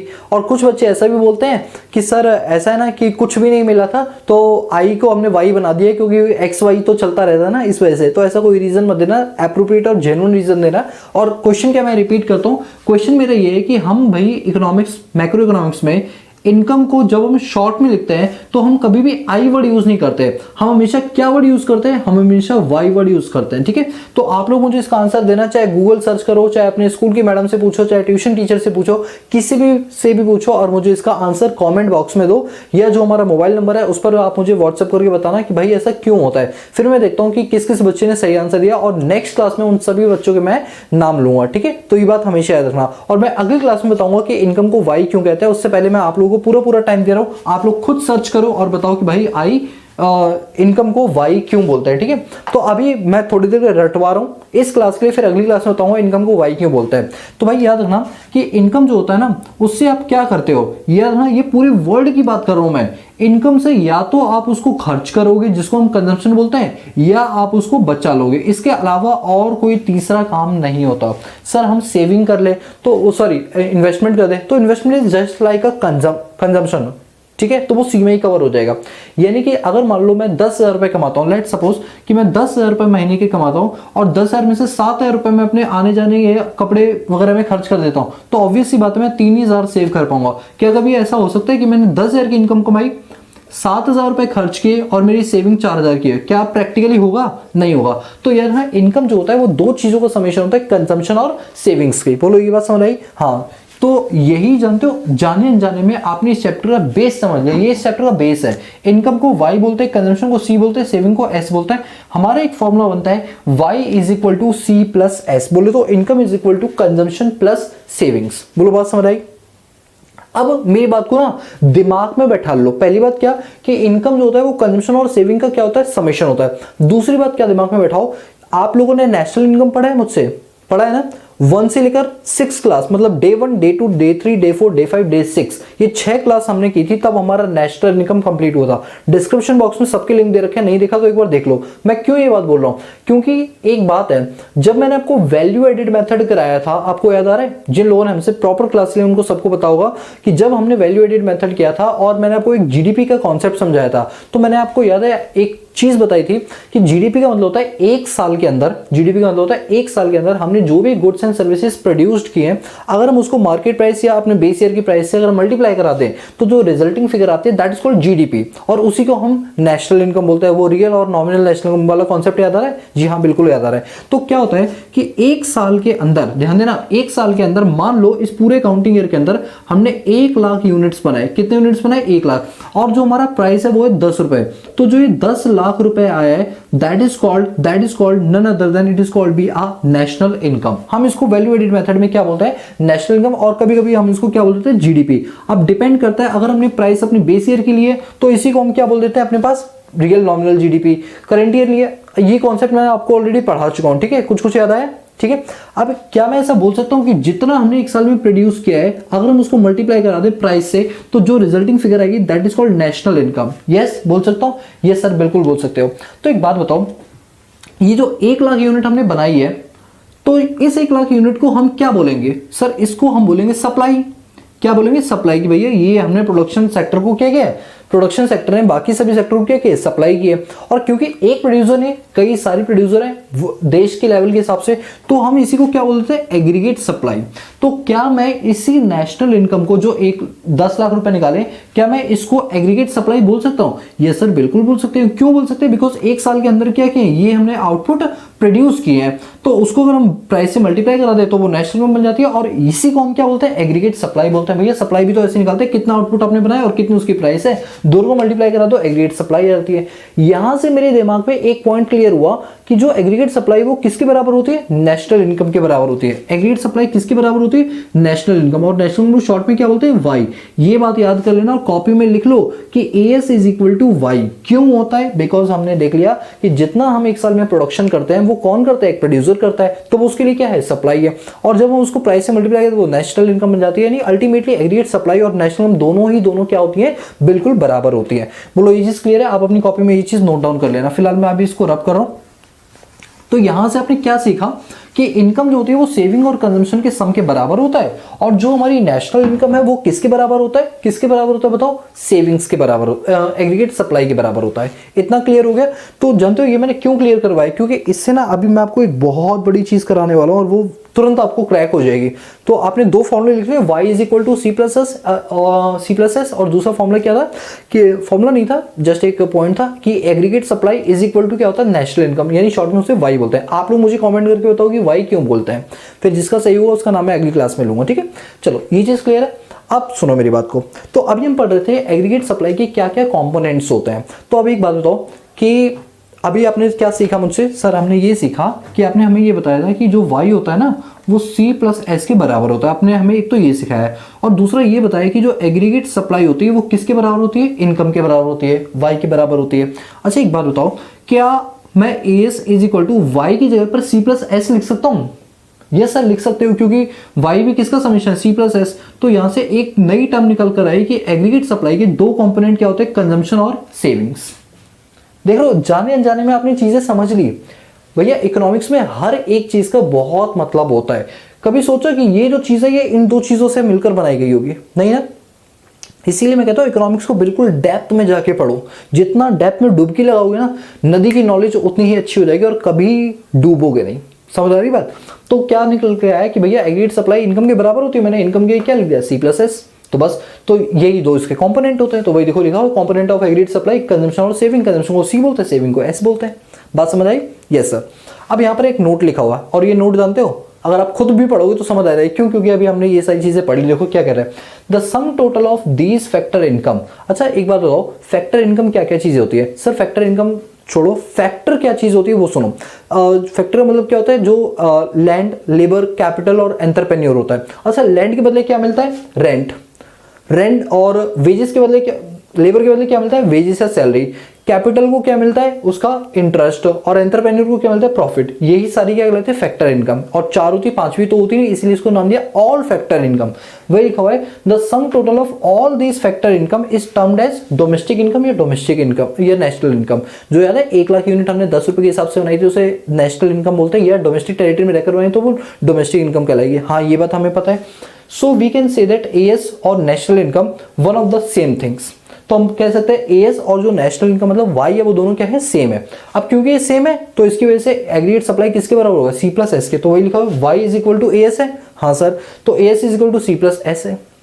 समझ रहे हो, इन दोनों से इक्वेशन बना ली, AS is equal to Y और वाई इज इक्वल टू किसके बराबर है, सी प्लस एस के बराबर है। तो वही चीज यहां लिख दी। आई बात समझे, ये बड़ा पॉइंट वाली चीजें थी, बच्चे से रट के चलाते, बट आप इसको समझ के चलना, ठीक है। अब इधर आप स्केड्यूल की बात कर लेते हैं। आप देख पा रहे हो ये हमने स्केड्यूल वही वाला लिया है जो अभी मैंने एडी में बताया था आपको। बस क्या था उसमें मैंने इन्वेस्टमेंट और एडी लिया था, इसमें इन्वेस्टमेंट और एडी को मैंने हटा दिया है। बाकी इनकम और कंजम्पशन बिल्कुल सेम वही स्केड्यूल बनाया जो पीछे बनाया था। आप कॉपी में नोट डाउन किया था ना आपने, देख लो उसे। देखो इनकम वही है हमारी, कंजम्पशन भी वही है। अच्छा एक बात बताओ, दिमाग से सोचो, आप अपने फ्रेंड को पार्टी देने के लिए जा रहे हो, ठीक है। ये छोड़ो, लड़को इधर आओ, बात सुनो। आपकी कोई फ्रेंड है, अरे सर हम समझ गए आप क्या बात कर रहे हो, सुन तो लो यार, जस्ट फॉर फन आपको समझाएं, क्योंकि कुछ चीज़ें ऐसी होती है ना, कुछ ऐसे एग्जाम्पल देते हैं बड़े दिमाग में क्रैक हो जाता है। अगर मैं एज अ प्रोफेसर और एज अ टीचर बन के पढ़ाऊंगा ना, फिर बाकियों में और मुझे फर्क क्या रह जाएगा। हम थोड़ा सा ना इस तरीके से पढ़ें कि आपको हर चीज़ बिल्कुल दिमाग में बैठ जाए। चलो बात करते हैं, ठीक है। और जो गर्लफ्रेंड्स हैं वो ध्यान से सुनो, और जो बॉयफ्रेंड है वो ध्यान से मजे ले। एक बात बताओ, आप अपनी फ्रेंड को कहीं घुमाने ले जाते हो? ये सब बिल्कुल लेकर जाते हैं, चुपके से क्लास बंक मार के, ट्यूशन बंक मार के। आजकल थोड़ा लॉकडाउन वॉकडाउन के चक्कर में बंद पड़ा है, अदरवाइज आप जानते नहीं हम कितने बड़े आशिक हैं, ठीक है। आज को सुनो मेरी बात, जब आप घुमाने के लिए ले जाते हो, वैसे मैं क्यों दे रहा था एग्जांपल, हाँ मैं खुद भूल गया था। तो जब आप घुमाने के लिए ले जाते हो तो क्या अभी आप कुछ कमाते हो? सर नहीं, कुछ भी नहीं कमाते। फिर भी घुमाने में कोई कंजूसी? सर नहीं, अगर वो बोल दे आइसक्रीम खानी है तो मुंह में 2 आइसक्रीम ठूस देते हैं कि ले बेटा तू खा, बड़ी भूखी आई है तू घर से, ऐसा लग रहा है। एग्जाम्पल, लड़कियां बुरा मत समझना, सिर्फ एग्जाम्पल यार, एग्जाम्पल को एग्जाम्पल तक रखना ना, दिल पे मत लेना। तो जब आप उन्हें आइसक्रीम वगैरह खिलाते हो, आपकी कोई इनकम सोर्स है? नहीं है, लेकिन फिर भी आप क्या दिखाते हो लड़के लोग कि भाई हमसे बड़ा मुकेश अंबानी कोई भी नहीं है। क्या करते हो भाई आप? यही तो करते हो, या तो पापा के पैंट से पैसे निकाल लेते होगे, या जो गुल्लक आपने बनाई होगी, जो आपकी सेविंग्स होगी, उससे पैसे निकाल लेते हो। सेविंग्स कहाँ से होती है? जब आप कहीं रिश्तेदारी वगैरह में जाते हो तो आपको वो देते हैं ना पैसे, 100-200 रुपए, तो आप उन्हें सेव कर लेते हो। तो जो सेविंग्स वाली गुल्लक है, अभी आपके इनकम सोर्स तो कुछ है नहीं, फिर भी आपने सेविंग कर ली है। कहाँ से कर ली? जो भी आपकी ट्रांसफरेबल इनकम होती है, ठीक है। अगर आपकी इनकम 0 है, देख लो ये इनकम 0 है, फिर भी आपने 40 रुपए की आइसक्रीम गर्लफ्रेंड को कैसे खिला दी बताओ? राज की बात क्या है सर? अब हमें पता चल गया, गर्लफ्रेंड्स को भी पता चलेगा होगा कि उनके बॉयफ्रेंड कैसे खिलाते हैं, गुल्लक को तोड़ के निकाल के खिलाते हैं। देख लो कितनी शिद्दत वाला प्यार है, ठीक है। फिर भी आप लोग ऐसा कर देते हो। अब इधर तो बताओ, उनकी सेविंग्स जो पहले होती थी पॉजिटिव में, वो क्या हो जाती होगी? नेगेटिव हो जाती होगी। तो यानी जब आपकी कोई भी इनकम नहीं है, स्टिल आप कुछ कंज्यूम कर रहे हो, इसका मतलब आपकी सेविंग्स किस में आ गई है? नेगेटिव में आ गई है। सर ये नेगेटिव क्यों आ गई, जरा समझा दो। कोई बात नहीं, अगर मेरा एग्जाम्पल नहीं समझ आए तो मैं इसको ना फॉर्मूले की तरीके से समझाता हूँ, तो आपको ज्यादा समझ आ जाएगा। देखो भाई, हम जानते हैं कि y is equal to C plus S होता है, हाँ सर अभी आपने बताया था। चलो उसी के आधार पे ना मैं आप लोगों को बड़ा एक मस्त इंटरेस्टिंग केस बताता हूँ। जैसे हम जानते हैं y is equal to C plus S होता है, तो अगर मेरी y इस लेवल पे बताओ कितनी है? 0 है। मेरी y कितनी है? 0 है। कंजम्पशन कितना है? सर कंजम्पशन है 40। तो अगर मैं आपको बोलूँ s आइडेंटिफाई करना है कि s कितना होगा, सेविंग्स कितनी होगी, तो बताओ कैसे आइडेंटिफाई करेंगे? तो हम जानते हैं कि सेविंग के लिए इसको यहीं रहने दो, ये 0 है, ये आके माइनस का हो जाएगा, तो सेविंग्स कितनी आ जाएगी? माइनस की 40 आ जाएगी। तो वही चीज तो मैंने आपको बताई कि सेविंग कैसे आ गई? माइनस की 40 आ गई। यानी अगर मैं इसको आपको फॉर्मूले के तरीके से समझाऊं तो इस तरीके से आंसर निकला, और थोड़ा दिमाग के तरीके से समझो तो बस सीधी सी बात है, मेरी कोई इनकम नहीं है फिर भी कंजम्पशन कर रहा हूं, इट मींस मैंने अपनी गुल्लक तोड़ दी। गुल्लक तोड़ दी, वो क्या हो गया? नेगेटिव अमाउंट हो गया। गुल्लक में पैसा डालोगे सेविंग्स पॉजिटिव हो, गुल्लक से पैसा निकालोगे सेविंग माइनस में हो जाएगी, बस बात खत्म। आई बात समझे? हाँ सर समझ आ गई। तो अब ये बताओ, अगले लेवल पे जब हम बात करेंगे अपने पास, तो अगले लेवल पे हमारी इनकम कितनी है? 100, और खर्चे कितने? 120 के। ओ माय गॉड, मेरी इनकम 100 रुपए और खर्चे 120 के कर रहा हूं, तो 20 रुपए गुल्लक से निकाल ले होंगे। फिर सेविंग्स किस में आ गई? माइनस में आ गई। 200 रुपए की इनकम है, 200 रुपए पूरे खर्च कर दिए। अरे भाई कितना बड़ा रही, ज्यादा कोई सेविंग ही नहीं कर रहा। 300 रुपए की इनकम है, 280 रुपए खर्च कर दिए, तो 20 रुपए अब मेरी कुछ सेविंग में आए। अब लग रहा है इसकी गर्लफ्रेंड जो है वो थोड़ा कम खा रही होगी। फिर 400 रुपए की इनकम है, 360 रुपए खर्च कर दिए। क्या बात है यार, लौंडा तो अब सेविंग भी करने लगा। हम मन भर जाता है ना भाई खिला खिला के कि भैया कितना खाएगी, ये तो भूखी आती है घर से लग रहा है। एग्जाम्पल नेगेटिविटी मत फैलाना कमेंट करके कुछ ऐसा गलत हो, ठीक है। सिर्फ एग्जाम्पल को एग्जाम्पल तक रहने दो, मैं पहले बता रहा हूँ। 500 में 440 का कंजम्पशन कर लिया तो 60 रुपए क्या हो गए? सेविंग्स हो गए। 600 में 520 का कंजम्पशन कर लिया तो 80 रुपए सेव हो गए। समझ आएगी बात? Yes sir. अभी हमने क्या पढ़ा कि एडी जो होता है, एएस जो होता है वो सी प्लस एस के बराबर होता है। तो अगर मुझे इस स्केड्यूल में अगर एग्रीगेट सप्लाई निकालना है तो कैसे निकालूंगा, दोनों को ऐड करके 40 प्लस माइनस 40 ये 0 हो गया, 120 प्लस माइनस 20 ये आपका 100 आ गया, ये 200 प्लस 0 ये आपका 200 आ गया, 280 प्लस 20 ये आपका 300 आ गया, 360 प्लस 40 ये आपका 400 आ गया, 440 प्लस 60 ये आपका 500 आ गया, 520 प्लस 80 ये कितना आ गया आपका 600 आ गया। तो इस तरीके से हमने क्या निकाल लिया, एग्रीगेट सप्लाई निकाल लिया। और आप लोग अपनी कॉपी के ऊपर लिख लो कि एग्रीगेट सप्लाई का मतलब होता है C plus S, aggregate supply का मतलब होता है सी प्लस एस। तो बताओ एग्रीगेट सप्लाई आ गया, क्लियर है, शेड्यूल में कोई दिक्कत नहीं सर। आते हैं इसके डायग्राम पे। अब मेरे बात को ध्यान से समझना, डायग्राम में क्या है। डायग्राम में हमने वाई एक्सिस पर कंजम्पशन और सेविंग्स को लिया है और एक्स एक्सिस पर हमने इनकम को लिया। थोड़ा डायग्राम आपको पता लग रहा है क्योंकि नीचे भी मैंने कुछ बताया, उसके पीछे भी रीजन है। आप जानते हो हमारे पास 4 क्वाड्रेंट होता है, क्वाड्रेंट 1 2 3 4 करके। यहाँ पर ये नीचे भी एक क्वाड्रेंट है, ठीक है। अब एक बात हो, मैंने आपको पिछले अभी एडी वाले में बताया था, जैसे ये आपका 40 है, 40 हाँ चलो 20 का लेते हैं, 20 हो गया, ये 40 हो गया, ये आपका 60 हो गया, ठीक है। तो यहाँ पर अगर हम आएंगे तो ये माइनस का 20 हो जाएगा, यहाँ पर आएंगे ये आपका माइनस का 40 हो जाएगा। ये सर हमें ये चीज़ पता है, राइट। और ये आपकी इनकम है, जैसे लेट सपोज ये आपकी 100 रुपये, ये 200 हो गई, ये 300 हो गई, ये 400 हो गई, ये 500 हो गई। जस्ट फॉर योर नॉलेज मैं आपको इस तरीके से बता रहा हूँ, वरना चाहूँ तो मैं आपको फ्री हैंड भी बता दूँ, बस आपकी नॉलेज अच्छी हो जाए इस वजह से मैंने थोड़े से फिगर्स भी इसमें ऐड कर दिए। एक बात बताओ, कंजम्पशन कहाँ से स्टार्ट है, 40 से स्टार्ट है। इनकम में और कंजम्पशन में कैसा रिलेशन है, डायरेक्ट। मैंने पंडित गिरी सिखाई थी, ये देख के क्या बोलते हैं इसे, हाथों की रेखाएं देख के उनका भविष्य बता देते हैं। उसी तरह शेड्यूल देख के हम इसका डायग्राम बता दें, अपवर्ड बनेगा डाउनवर्ड बनेगा। दोनों में कैसा रिलेशन है, इनकम और कंजम्पशन है, दोनों में डायरेक्ट रिलेशन है, इसलिए कैसे होने डायग्राम, अपवर्ड स्लोपिंग बनेगा। तो लो भाई कंजम्पशन 40 से स्टार्ट हो रहा है, तो मैंने कंजम्पशन कर्व अपवर्ड स्लोपिंग बना दिया और उसको नाम दे दिया सी। कोई डाउट, कोई doubt, no no sir, okay. Savings की बात करते हैं। सेविंग कहां से स्टार्ट हो रही है, -40 -20 0। अभी बताओ -40 ये रहा, 0 इनकम पे 0, फिर 100 रुपए की इनकम है, तो देखो 100 रुपए की इनकम है और सेविंग कितनी, माइनस, ये रही 100 रुपए की इनकम, ये रही माइनस। फिर 200 रुपए की इनकम है, सेविंग कितनी, 0, ये रही। फिर 300 रुपए की इनकम है, फिर सेविंग है 20, यानी थोड़ी सी ज्यादा। इस तरीके से ये डायग्राम हमारा ये ऐसा जाएगा, बिल्कुल स्ट्रेट। ये आ गई हमारी सेविंग्स। क्या आ गई हमारे पास, सेविंग्स आ गई। थोड़ा सा इसको आप समझ जाना कि इस तरीके से लाइन आई हुई, ठीक है। ये सेविंग का कर्व बन गया, राइट। अब कौन सा कर्व है, एएस कर्व है। एएस कर्व देखो, 0 लेवल ऑफ इनकम पे एएस कितनी है, 0। 0 लेवल ऑफ इनकम पे एएस भी कितनी है, 0। तो यानी जो कर्व हम एएस कर्व होगा वो यहां से स्टार्ट होगा। कहां से स्टार्ट होगा, इस जगह से स्टार्ट होगा, ठीक है। अब हम क्या करेंगे, एएस कर्व और 100 पे 100, तो इस तरीके से ये देखो, ये हमारा कर्व बना है as curve, aggregate supply curve, ठीक है।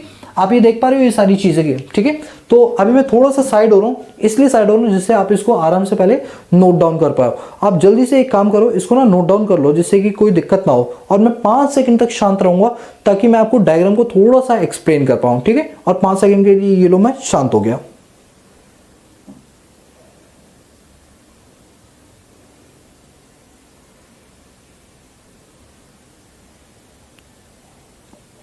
चलिए, आई होप आपने डायग्राम को नोट डाउन कर लिया होगा।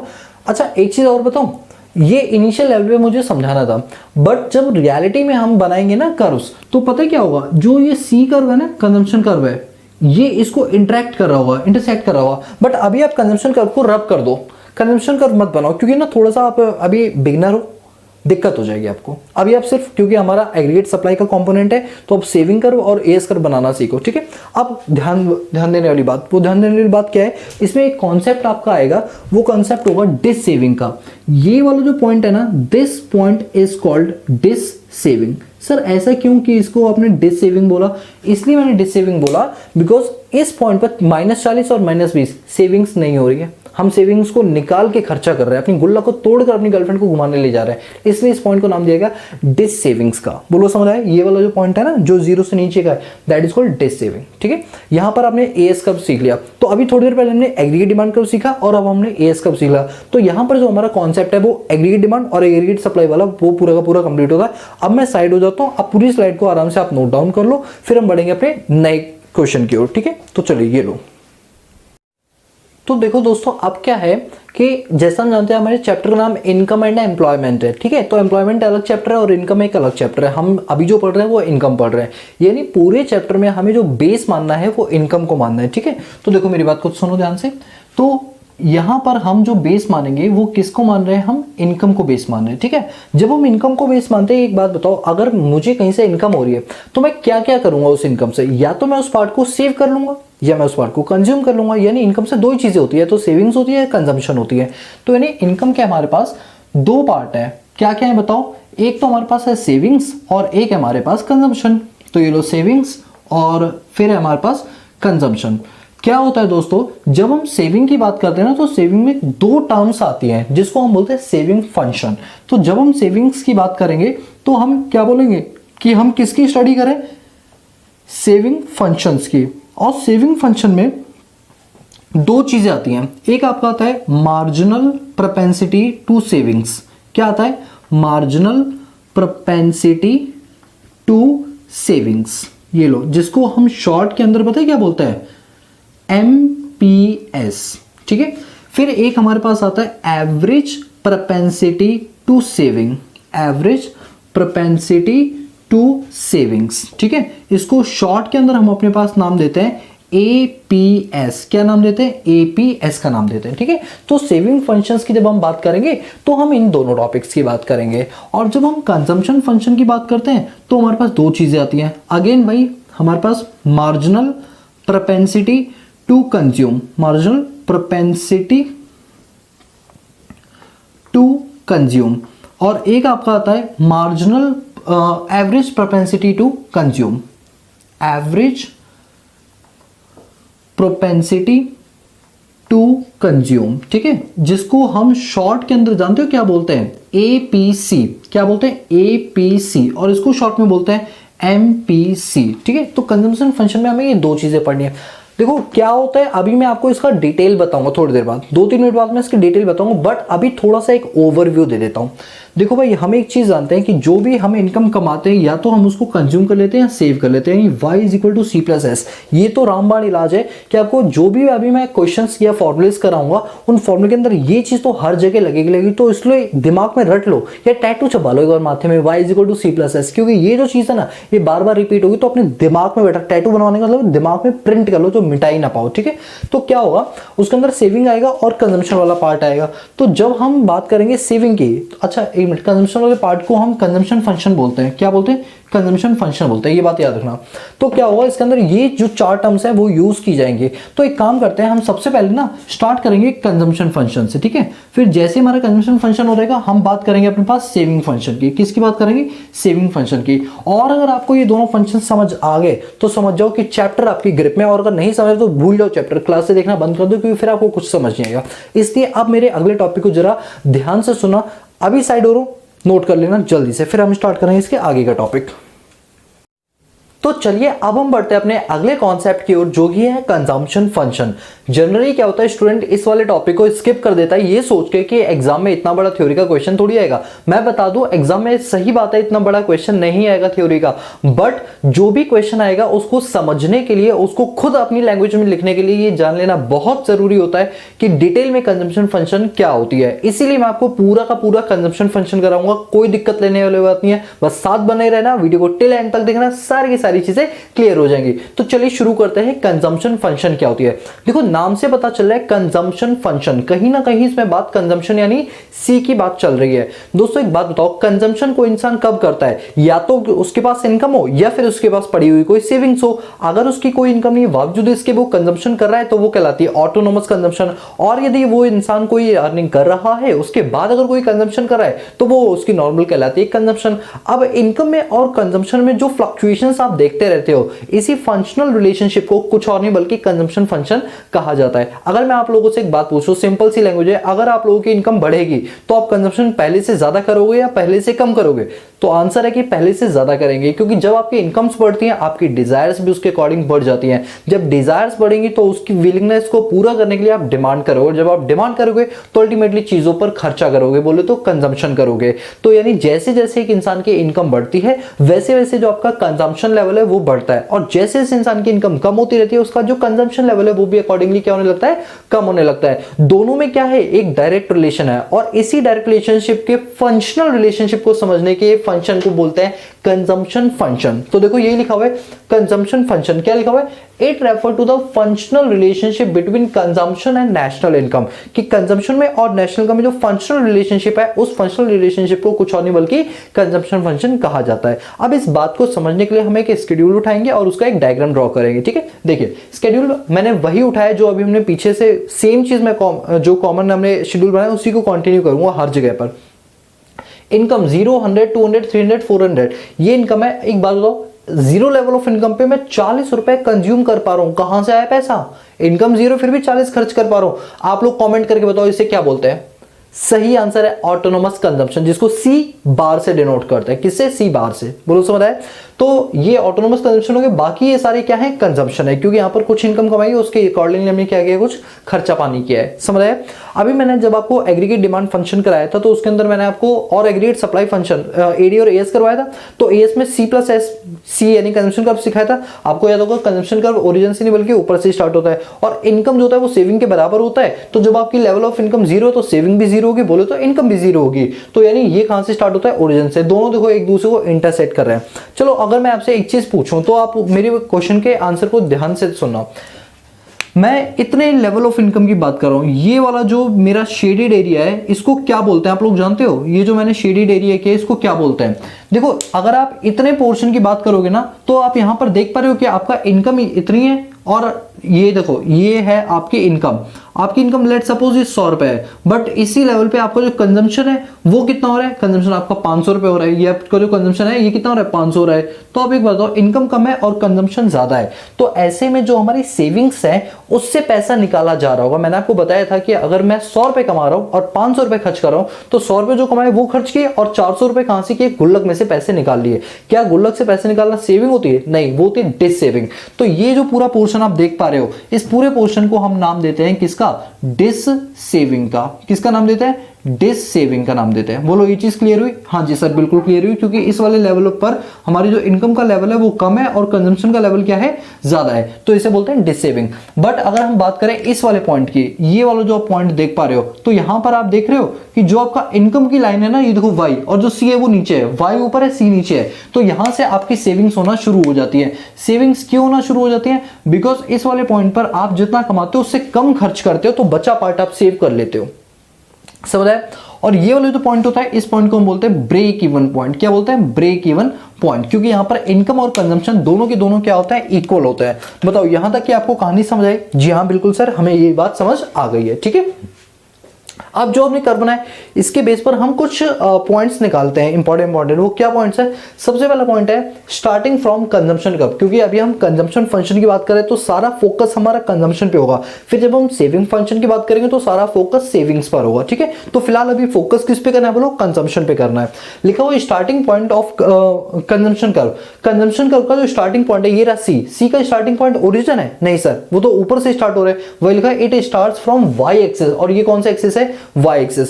मैं दोस्तों एक बात बोलूं, 10 सेकंड का टाइम मैं आपका लूंगा, वो ये है जितना मैं करा रहा हूं ना उतना कर लो, एग्जाम के लिए सफिशिएंट है, उससे बाहर आपका कुछ भी नहीं आना है। जो ये सीरीज है ना, मैं आपको एक बात रिपीट करूंगा, पहले भी मैं कई क्लासों में बोल चुका हूं कि ये जो 30 डेज की सीरीज है ना, इनको देखने का तब तक फायदा नहीं होगा जब तक आप साथ में सैंपल पेपर नहीं करोगे। इसलिए जो हम एग्जाम के लिए सैंपल पेपर सीरीज लेकर आएंगे उन वीडियोस को जरूर देखना, क्योंकि उन वीडियो को अगर नहीं देखा और खाली इनको देखा तो नंबर नहीं आएंगे, और खाली उसको देखा इसको नहीं देखा तो वो भी नंबर नहीं है। दोनों को देखना है, पहले इसको खत्म करो फिर उस सीरीज को खत्म करना। और वो वाली जो सीरीज होगी ना एग्जाम सीरीज, वो वही स्टूडेंट डील कर सकता है और वही स्टूडेंट सही से समझ सकता है जिसने हमारी क्लास का एक एक पॉइंट पढ़ा होगा, ये बात याद रखना। इसलिए मैं आपको बड़ी डिटेल डिस्कशन करा रहा हूं। चाहूं तो कंजम्पशन फंक्शन को यहीं खत्म करवा के एमपीसी एपीसी समझा के बात खत्म कर दूंगा। लेकिन मैं ये नहीं चाहता मेरा एक भी स्टूडेंट जो है ना वो कॉन्सेप्चुअल नॉलेज गेन ना करके सरफेस नॉलेज गेन करे। मैं नहीं चाहता आप लोग सरफेस नॉलेज को लो, मैं चाहता हूँ कंसेप्चुअल नॉलेज आप लोगों को मिले। इसलिए मैं पूरी कोशिश करता हूँ चिल्ला चिल्ला के आपको समझाने की। और please please please humble request है, जितना करा रहा हूँ तो प्लीज कर लेना, क्योंकि मैं नहीं चाहता मेरी फैमिली का ना एक भी मेंबर, ये जो इकोनॉमिक्स ईजी टू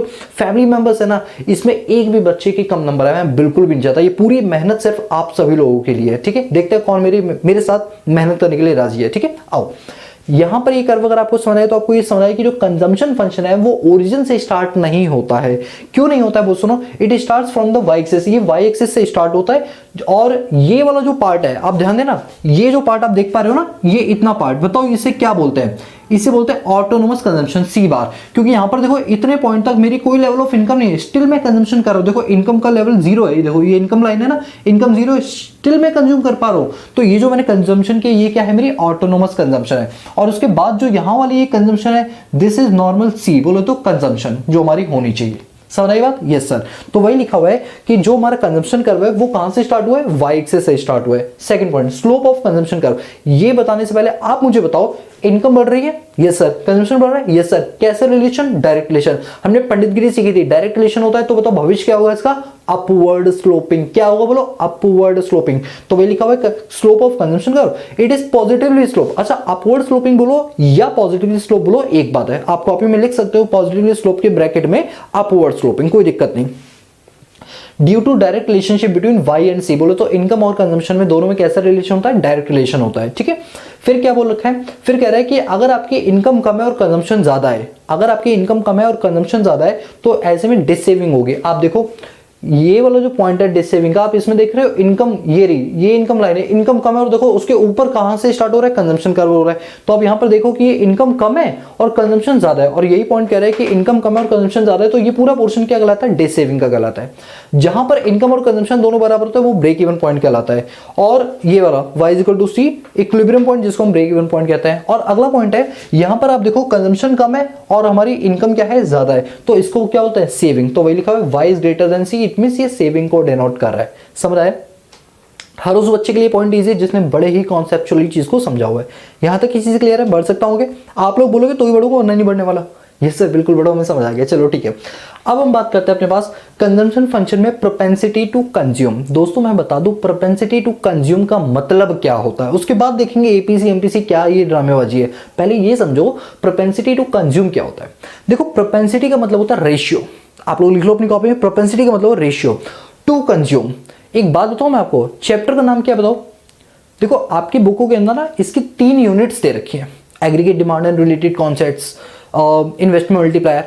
अरे भैया मुझे नहीं करनी ये सब यूनिट, ये सब ना बेकार की चोचलेबाजियां होती है। मैं बस इतना जानता हूं हमारे चैप्टर का नाम है इनकम एंड एम्प्लॉयमेंट, बस। अब चाहे उसके 50 यूनिट बनाओ, चाहे 56 यूनिट बनाओ, चाहे 3 यूनिट बनाओ, आई डोंट केयर। मैं इतना जानता हूं इस चैप्टर का नाम इनकम एंड एम्प्लॉयमेंट है और ये 2 चैप्टरों का समीशन है। इनकम अलग चैप्टर है और एम्प्लॉयमेंट अलग चैप्टर है। मैं जो भी पढ़ा रहा हूं वो है इनकम, एम्प्लॉयमेंट बहुत छोटा पार्ट है, 20 मिनट के अंदर कवर हो जाएगा। इनकम के अंदर जब नाम में ही दे रखा है इनकम एंड एम्प्लॉयमेंट मतलब इनकम, तो इनकम को ही क्या मानेंगे? बेस मानेंगे। पूरे चैप्टर में हम इनकम को बेस मानते हुए कंजम्पशन और सेविंग की ओर जाएंगे। ये बात हमेशा याद रखना, दिमाग में बना लो, इनकम को बेस मान के, ठीक है। अब देखो इनकम के साथ अगर आप कंजम्पशन करते हो, अगर आप इनकम के साथ कंजम्पशन करते हो तो उस रेशियो को प्रोपेंसिटी टू कंज्यूम कहते हैं। मैं रिपीट कर रहा हूं इस बात को, ठीक है, बड़े ही आराम से। प्रोपेंसिटी टू कंज्यूम का मतलब होता है जो आप इनकम अर्न कर रहे हो उस इनकम में से कितना पार्ट आप खर्च कर रहे हो, that ratio is called propensity to consume. बोलो क्लियर हुआ? यस सर, बिल्कुल क्लियर हुआ। प्रोपेंसिटी टू कंज्यूम को फर्दर 2 पार्ट में डिवाइड किया गया है, APC average propensity to consume और MPC marginal propensity to consume, जिनके फॉर्मूले होते हैं APC equal to C upon Y, MPC का होता है delta C upon delta Y. आपको समझ आया? नहीं आया, मुझे भी नहीं आया, इसीलिए सीक्वेंस में समझो। पहले हम एपीसी कंप्लीट करेंगे, फिर हम एमपीसी की तरफ जाएंगे। और जानते हो जिस बच्चे ने इस वाले पॉइंट को अच्छे से क्लियर कर लिया, न्यूमेरिकल इजी होने वाले उन सभी के लिए। इसलिए बेटा अलर्ट हो जाओ, अलर्ट हो जाओ। मैं जानता हूं हमारी क्लासेस 1 घंटे से 1.5-2 घंटे के बीच में होती है, लेकिन जो बच्चा जम के एक जगह बैठ के रहता है ना, समझो वही सक्सेस की ओर जाता है। और ये जितना भी होता है ना 10 मिनट वीडियो देखे, जल्दी खाने के लिए, जल्दी नहाने के लिए, कुछ नहीं होना। लगातार देखा करो कोई भी क्लास होती है तो, हाँ बीच में एक शॉर्ट ब्रेक लेना हो 5 मिनट का पानी यानी पीने के लिए या कुछ और करने के लिए तो बिल्कुल ले लिया करो, लेकिन बार बार मत लिया करो, ठीक है। कॉन्टिन्यूस चीज को देखो, कंसंट्रेशन बनी रहेगी। जैसी कंसंट्रेशन बनती है आप फिर इधर उधर हो जाते हो, ऐसा मत करना, ठीक है। आ जाओ, एपीसी क्या होता है, इस पूरी कहानी को समझाने के लिए एक छोटा सा एग्जांपल, और ये पूरी रामकथा गई भाड़ में, आपको तुरंत समझ आ जाएगी। मतलब भाड़ में मतलब वो नहीं है। अब एक बात बताओ, जैसे ये पर्सन है, ठीक है, इस पर्सन ने कहा भैया मैं जो है ना इनकम कमा लेता हूँ 10,000 रुपए, कितने रुपए, 10,000 रुपीज, बट इस 10,000 में से ना मैं 6,000 रुपए तो खर्च कर देता हूँ, क्योंकि भाई मेरे खर्चे इतने, रेंट देना पड़ता है, आने जाने का कन्वेंस चार्ज होता है, तो इतना मैं क्या कर देता हूँ, खर्च कर देता हूँ।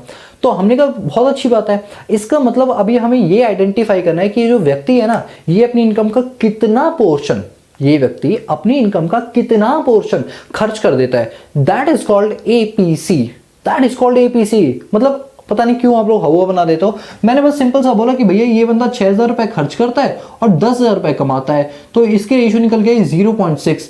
इसका मतलब क्या हुआ कि अगर वो व्यक्ति 1 रुपए कमाता है तो 60 पैसे वो खर्च कर देता है और 40 पैसे वो सेव कर लेता हुआ। बात तो यही हुई ना। मतलब मेरे कहने मतलब है, अगर वो 1 रुपए कमाता है तो 60 पैसे वो खर्च कर देता है।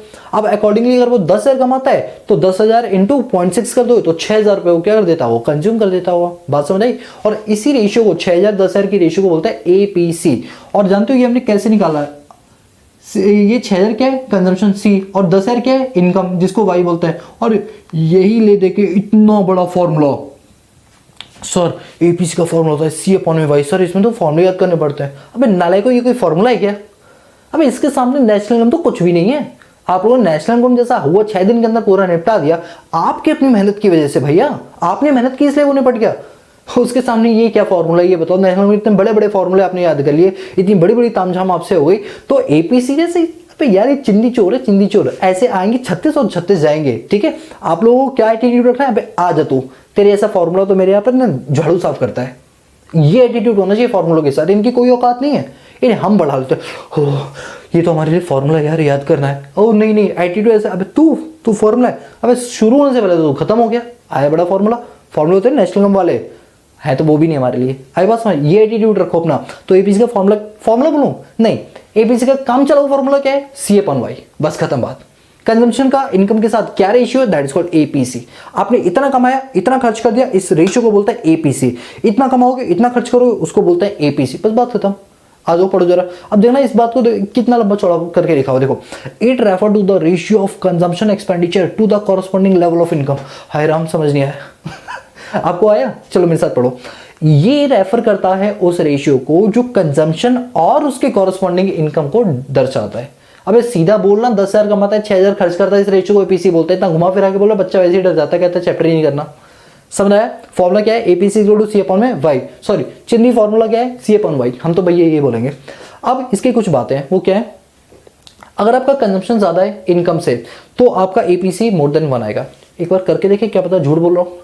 अच्छा एक बार बताओ, यहाँ पर 10,000 बढ़ा है या 6,000 बढ़ा है? सर 10,000 बढ़ा है, यानी इनकम बढ़ा है सी से। ये वाला पॉइंट देखो, ये वाला इनकम बढ़ा है ना सी से, तो एपीसी लेस देन 1 आया। देखो 1 से कम है ना, 0.6। और यही अगर मैं एग्जांपल ऐसा लेता कि भाई मेरी कंजम्पशन ज्यादा है, लेट सपोज मेरी कंजम्पशन है 10,000 और मेरी इनकम है 6,000, मतलब 4,000 रुपए मैं सेविंग्स जो है उसमें से निकाल लेता हूँ पैसे, तो आंसर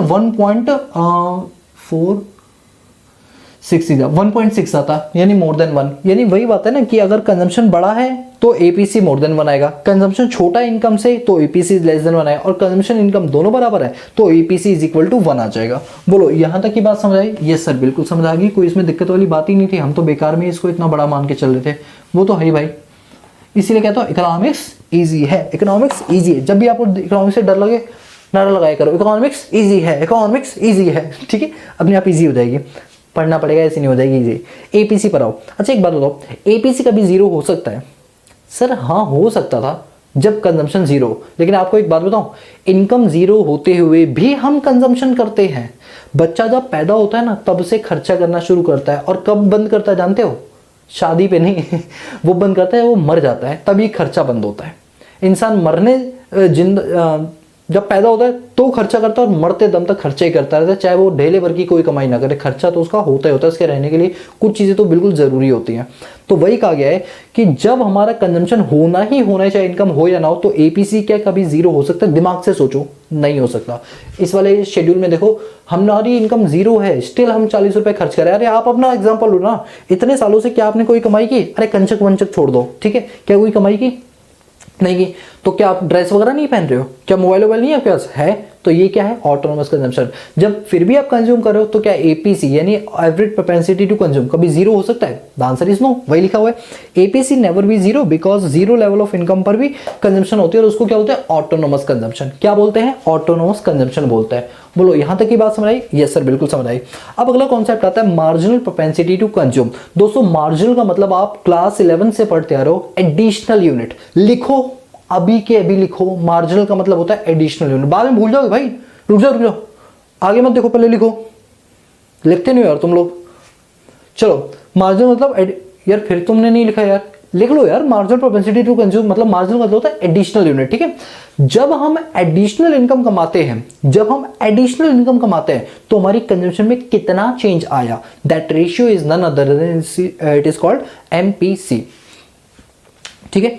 अच्छा, कभी कभी ना मैंने नोटिस किया है, जब मैं लंबी क्लास है तो मेरी टंग थोड़ी स्लिप हो जाती है, कुछ वर्ड्स स्लिप हो जाते हैं।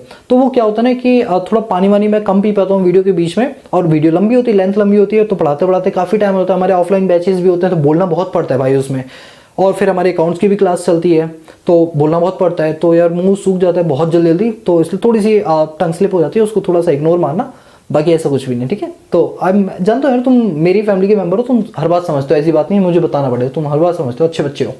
आओ बात को सुनो। जैसे मेरी इनकम का लेवल, अच्छा इनकम को तो शॉर्ट में वाई कहते हैं, मैंने आपको होमवर्क भी दिया है कि आपको बताना है वाई क्यों कहते हैं। जैसे मेरी इनकम है 10,000 रुपये, तो मैं कंजम्पशन करता था 6,000 रुपये हो गए, ठीक है। मान लो मेरी इनकम बढ़ के 20,000 हो गई, क्या मैं अभी भी 6,000 खर्च करूँ? नहीं, मेरी वांट्स बढ़ेगी, मैं उसे आपसे खर्चे भी अपने क्या कर दूंगा? बढ़ा दूंगा। अब मैं खर्चे करने लगा 10,000 रुपये। अब एक बात बताओ, इनकम में चेंज आने से कंजम्पशन में कितना चेंज आया? तो पहले तो ये बताओ कंजम्पशन में कितना चेंज आया? सर कंजम्पशन हमारी 4,000 रुपए से बदल गई, मतलब पहले 6,000 कंज्यूम करते थे, अब 10,000 यानी 4,000 से चेंज आया कंजम्पशन में। और इनकम में कितना चेंज आया? 10,000 का। इनकम में चेंज आया 10,000 का। Answer will be 0.40 and this is called MPC. क्या है एमपीसी? कंजम्पशन, इनकम में चेंज आने से कंजम्पशन में कितना चेंज आया, this ratio is called MPC, ठीक है। तो यानी अगर मेरी इनकम में 1 रुपए का चेंज आता है तो 40 पैसा मेरी कंजम्पशन में चेंज आता है उसके अकॉर्डिंगली। बात समझ आई? इसीलिए आप चेंज को ना हम डेल्टा यूज करते हैं, याद करो, elasticity of demand, delta Q upon delta P, मतलब change in quantity upon change in price.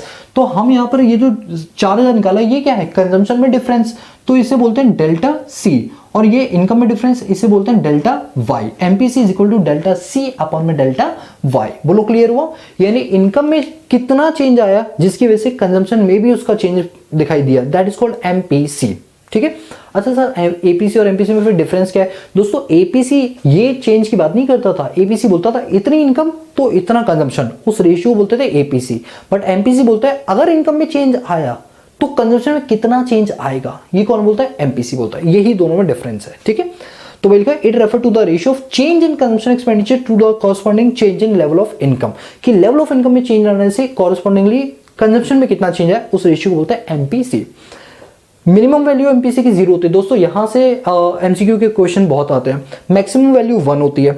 अच्छा, एमपीसी जो पुअर पीपल होते हैं उनकी ज्यादा होती है, क्योंकि गरीब लोगों को पैसा मिलता है वो तुरंत खर्च कर देते हैं, बट अमीर लोग उसको सेव करके रखते हैं, इसीलिए गरीबों का एमपीसी ज्यादा होता है और अमीरों का एमपीसी कम होता है। जैसे हमें पैसे मिला, हम आईफोन खरीद लाए, क्योंकि इसीलिए तो हम गरीब रह जाते हैं, क्योंकि हम तुरंत खर्च कर देते हैं, सेविंग नहीं करते, इन्वेस्टमेंट नहीं करते। तो कहा जाता है कि MPC of poor is more than MPC of rich.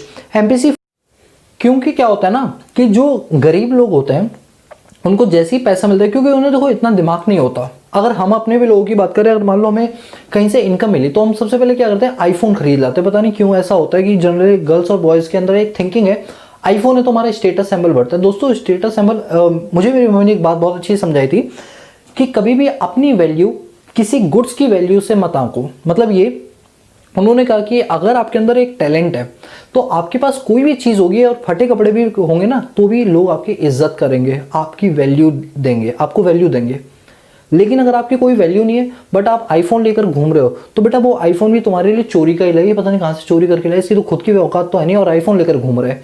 तो कभी भी कॉमोडिटी से अपनी वैल्यू मत बनाओ, अपनी वैल्यू से कॉमोडिटी की वैल्यू बढ़ाओ। कि अगर मैं जो हूँ, मेरे अंदर इतना टैलेंट है बट मैंने जिस चीज को पकड़ लिया ना, समझो वो चीज फेमस हो जाएगी। भाई शाहरुख खान अगर फटी जींस भी पहन लिया ना तो जींस की कंपनी की जो सेल है वो डबल हो जाएगी, क्योंकि उसके शाहरुख खान ने पहनी। जींस की तो वही क्वालिटी थी जो पहले थी, बट शाहरुख खान जैसे एक टैलेंटेड इंसान ने, टैलेंटेड एक्टर ने जैसी उसे पहनी, उसकी वैल्यू बढ़ गई। तो हमेशा इंसान की अपनी वैल्यू नहीं चाहिए, चीज की वैल्यू से अपनी वैल्यू मत बनाओ। उनका इंपोर्टेड घड़ी पहन ली, बड़ी हमारी वैल्यू बढ़ गई। अबे तुम्हारी जैसी सोच वाला बंदा तुम्हें देखता हो अच्छी तरीके से, लेकिन पढ़ा लिखा इंसान कभी भी ऐसा नहीं सोचता। पढ़ा लिखा इंसान दिमाग देता, अपने दिमाग कितना है याद रखना। इसीलिए गरीब लोग दिमाग पे नहीं बल्कि चीजों पर खर्च कर दे, पैसा आया तुरंत खर्च कर दिया इधर उधर नहीं। लेकिन एक बुद्धिमान इंसान क्या होगा कि 60,000 का आईफोन खरीदने से अच्छा वो 60,000 का ई रिक्शा खरीद लेगा और उससे वो डेली एक ड्राइवर को रख लेगा और डेली उसे 400-400 रुपए मिलते रहेंगे किराए के। समझ लो, ये होता है पैसों से पैसा बनाना। इसीलिए गरीबों की जो एमपीसी है वो ज्यादा होती है क्योंकि वो खर्च कर देते था, और अमीरों की एमपीसी कम होती है एज कंपेरिजन टू गरीब। बात समझ आई? इसके बाद MPC fall with successive income, increase in income. जैसे जैसे हमारी इनकम बढ़ती है एमपीसी का जो लेवल है वो भी बढ़ने लगता है। यहां देखो ना, इनकम बढ़ रही है, हाँ एमपीसी बढ़ जाएगा, बिल्कुल कंजम्पशन बढ़ेगा, यस, तो अकॉर्डिंगली जो एमपीसी है वो भी क्या हो जाएगा, बढ़ जाएगा। तो वही चीज यहाँ पर लिखी, सॉरी एमपीसी घटेगा, सॉरी एमपीसी घट जाएगा, ठीक है। तो एमपीसी घट जाता है जैसे जैसे लेवल ऑफ इनकम बढ़ती जाती है, क्योंकि एमपीसी मतलब चेंज होता है, ठीक है। तो आपको बस ये फॉर्मूला याद कर लेना है, APC is equal to C upon Y और MPC is equal to delta C upon delta Y. वैसे वैसे वैसे टेंशन मत लेना, इसका न्यूमेरिकल भी करवाऊंगा अगली क्लास के अंदर, आज की क्लास में नहीं होगा, वो अगली क्लास में होगा। तो आपको क्या होगा ना, ये कॉन्सेप्ट अगर इन केस 70-80% समझ आए बट 20% या 30% नहीं समझ आए तो वहां और ज्यादा क्लियर हो। और वैसे मैं जानता हूं आपको पूरा 100% क्लियर हो गया, ये भी पता है मुझे, ठीक है। तो ये था आपका कंजम्पशन फंक्शन। अब हम बढ़ेंगे अपने नेक्स्ट फंक्शन की ओर। अभी मैं साइड हो रहा हूं 5 सेकंड के लिए, वीडियो को पॉज कर लेना, आराम से नोट डाउन कर लेना, मैं बिल्कुल साइड हो रहा हूं। ये लो 5 सेकंड्स तक मैं आपको टाइम दे रहा हूं।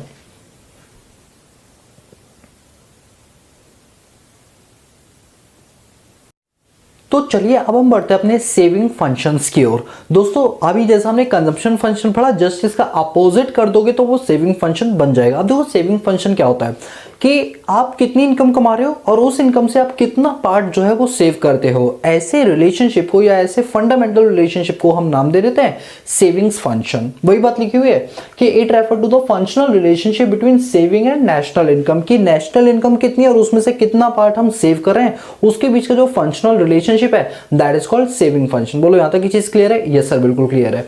फिर आप देख पा रहे हैं यहाँ पर स्केड्यूल हमारा सेम वही है जो भी हमने पीछे बनाया था। अगर मैं आपसे पूछूं कि हमारी इनकम 0 है, स्टिल हम 40 रुपए कंज्यूम कर पा रहे हैं, इसका मतलब हमने अपनी गुल्लक में से 40 रुपए निकाल लिए, इसलिए ये हमारी क्या आ गई -40। 100 रुपए कमा रहा हूं, 120 रुपए का खर्चा है, यानी गुल्लक में से मैंने 20 रुपए निकाले, यानी ये डिस सेविंग हो गई। 200 रुपए कमा रहा हूं, 200 रुपए खर्च कर देता हूं तो मेरी सेविंग्स 0 हो गई। 300 रुपए कमा रहा हूं, 280 रुपए खर्च कर देता हूं, यानी 20 रुपए मेरी सेविंग्स होगी। और 400 रुपए कमा रहा हूं, 360 रुपए खर्च कर रहा हूं, इसका मतलब 40 रुपए की मेरी क्या हो गई, सेविंग्स हो गई। अगर आप नोटिस करेंगे तो हमने ये चीज देखी, ट्रेंड बनकर आ गया कि सेविंग्स पहले नेगेटिव होती है, बोले तो डिस सेविंग होती है, फिर वो एक लेवल पे आके 0 हो जाती है और बाद में ये चीज क्या हो जाती है, पॉजिटिव हो जाती है। तो जब हम इसका डायग्राम ड्रॉ करेंगे तो हमारा जो डायग्राम है सेविंग कर्व जो है वो नेगेटिव एक्सिस से शुरू होगा, क्योंकि स्टार्टिंग में सेविंग्स क्या होती है, नेगेटिव होती है। और जब स्टार्टिंग में सेविंग नेगेटिव होती है तो इस वाले पोर्शन को बताओ क्या बोलते हैं सर, इस वाले पोर्शन बोलते हैं डिस सेविंग्स। और इसके बाद एक लेवल ऐसा आता है जहां पर हमारी सेविंग्स क्या हो जाती है, 0, जहां पर वो एक्स एक्सिस को क्या करता है, टच करता है। उसके बाद जो हमारा सेविंग वाला पार्ट है दैट इज कॉल्ड सेविंग, क्योंकि यहां पर हमारी इनकम और जो सेविंग है वो क्या हो जाती है, पॉजिटिव हो जाती है। बोलो इतना क्लियर है? यस सर क्लियर है। अब अगर हम इसके एक्सप्लेनेशन की बात करें तो starting point of saving curve क्या होता है बताओ? एक मिनट, स्टार्टिंग पॉइंट लिख दिया ये मैंने, ये स्टार्टिंग पॉइंट है, ठीक है, थोड़ा सा देख लेना, पॉइंट लिख दिया उसे, वो पॉइंट होना था, ठीक है। स्टार्टिंग पॉइंट सेविंग कर्व का क्या होता है, Y axis indicate that there is a negative saving bill, जिसे बोलते हैं ऑटोनोमस कंजम्पशन। अब एक बात बताओ, सेविंग कर्व कहां से स्टार्ट हो रहा है, नीचे से, तो अल्टीमेटली किसको डिनोट कर रहा है, ये ऑटोनोमस कंजम्पशन को डिनोट कर रहा है, क्योंकि सेविंग नेगेटिव कब होती है, जब आपका कंजम्पशन क्या हो जाता है, माइनस में आ जाता है, बस वो कंजम्पशन करते हो 0 लेवल ऑफ इनकम पे भी, तो इसे बोलते हैं autonomous saving. Slope of saving कर, एक बात तो इनकम बढ़ रही है, यस सर बढ़ रही है, सेविंग्स भी क्या हो रही है, बढ़ रही है, तो दोनों में कैसा रिलेशन, डायरेक्ट, तो स्लोप कैसा बनेगा, अपवर्ड, ठीक है। तो वही लिखा हुआ है, इट इज पॉजिटिवली स्लोप, बोले तो upward sloping due to direct relationship between income and savings. फिर क्या है, at initial stage saving is a negative, हाँ ये बात सच है कि स्टार्टिंग स्टेज के अंदर सेविंग्स नेगेटिव होता है, फिर वो जीरो हो जाता है और फिर वो क्या होता है, पॉजिटिव, यानी ये देखो पॉजिटिव हो गया, यहाँ देख लो ना, नेगेटिव हो गया, फिर जीरो हो गया, फिर क्या हो गया, पॉजिटिव हो गया। फिर क्या है, y is equal to S, यानी कि एक लेवल ऐसा आता है जहां पर सेविंग और जो हमारा इनकम कर्व है ये दोनों एक दूसरे इंटरसेक्ट कर लेते हैं, उस पॉइंट को क्या बोलते हैं, ब्रेक इवन पॉइंट बोलते हैं, ठीक है। तो ये होगी इसकी एक्सप्लेनेशन। अब क्या होता है कि जो सेविंग फंक्शन होता है हमारा, ठीक है, अच्छा ये चीज थोड़ा सही कर लेना, ये गलती से यहाँ पर कंजम्पशन लिखा रह गया, ये आपका होगा सेविंग्स फंक्शन, ठीक है, ये आपका क्या होगा, सेविंग्स फंक्शन। तो जो आपका सेविंग फंक्शन है उसके अंदर क्या होता है, प्रोपेंसिटी टू सेविंग्स होता है। प्रोपेंसिटी टू सेविंग का मतलब होता है वो रेशियो जो इनकम और सेविंग को बताती हो, that is called propensity to saving, और ये हमारी दो पार्ट में डिवाइडेड होती है। कौन कौन सी, एवरेज प्रोपेंसिटी टू सेव जिसे एपीएस बोलते हैं, मार्जिनल प्रोपेंसिटी टू सेव जिसे एमपीएस बोलते हैं, ठीक है।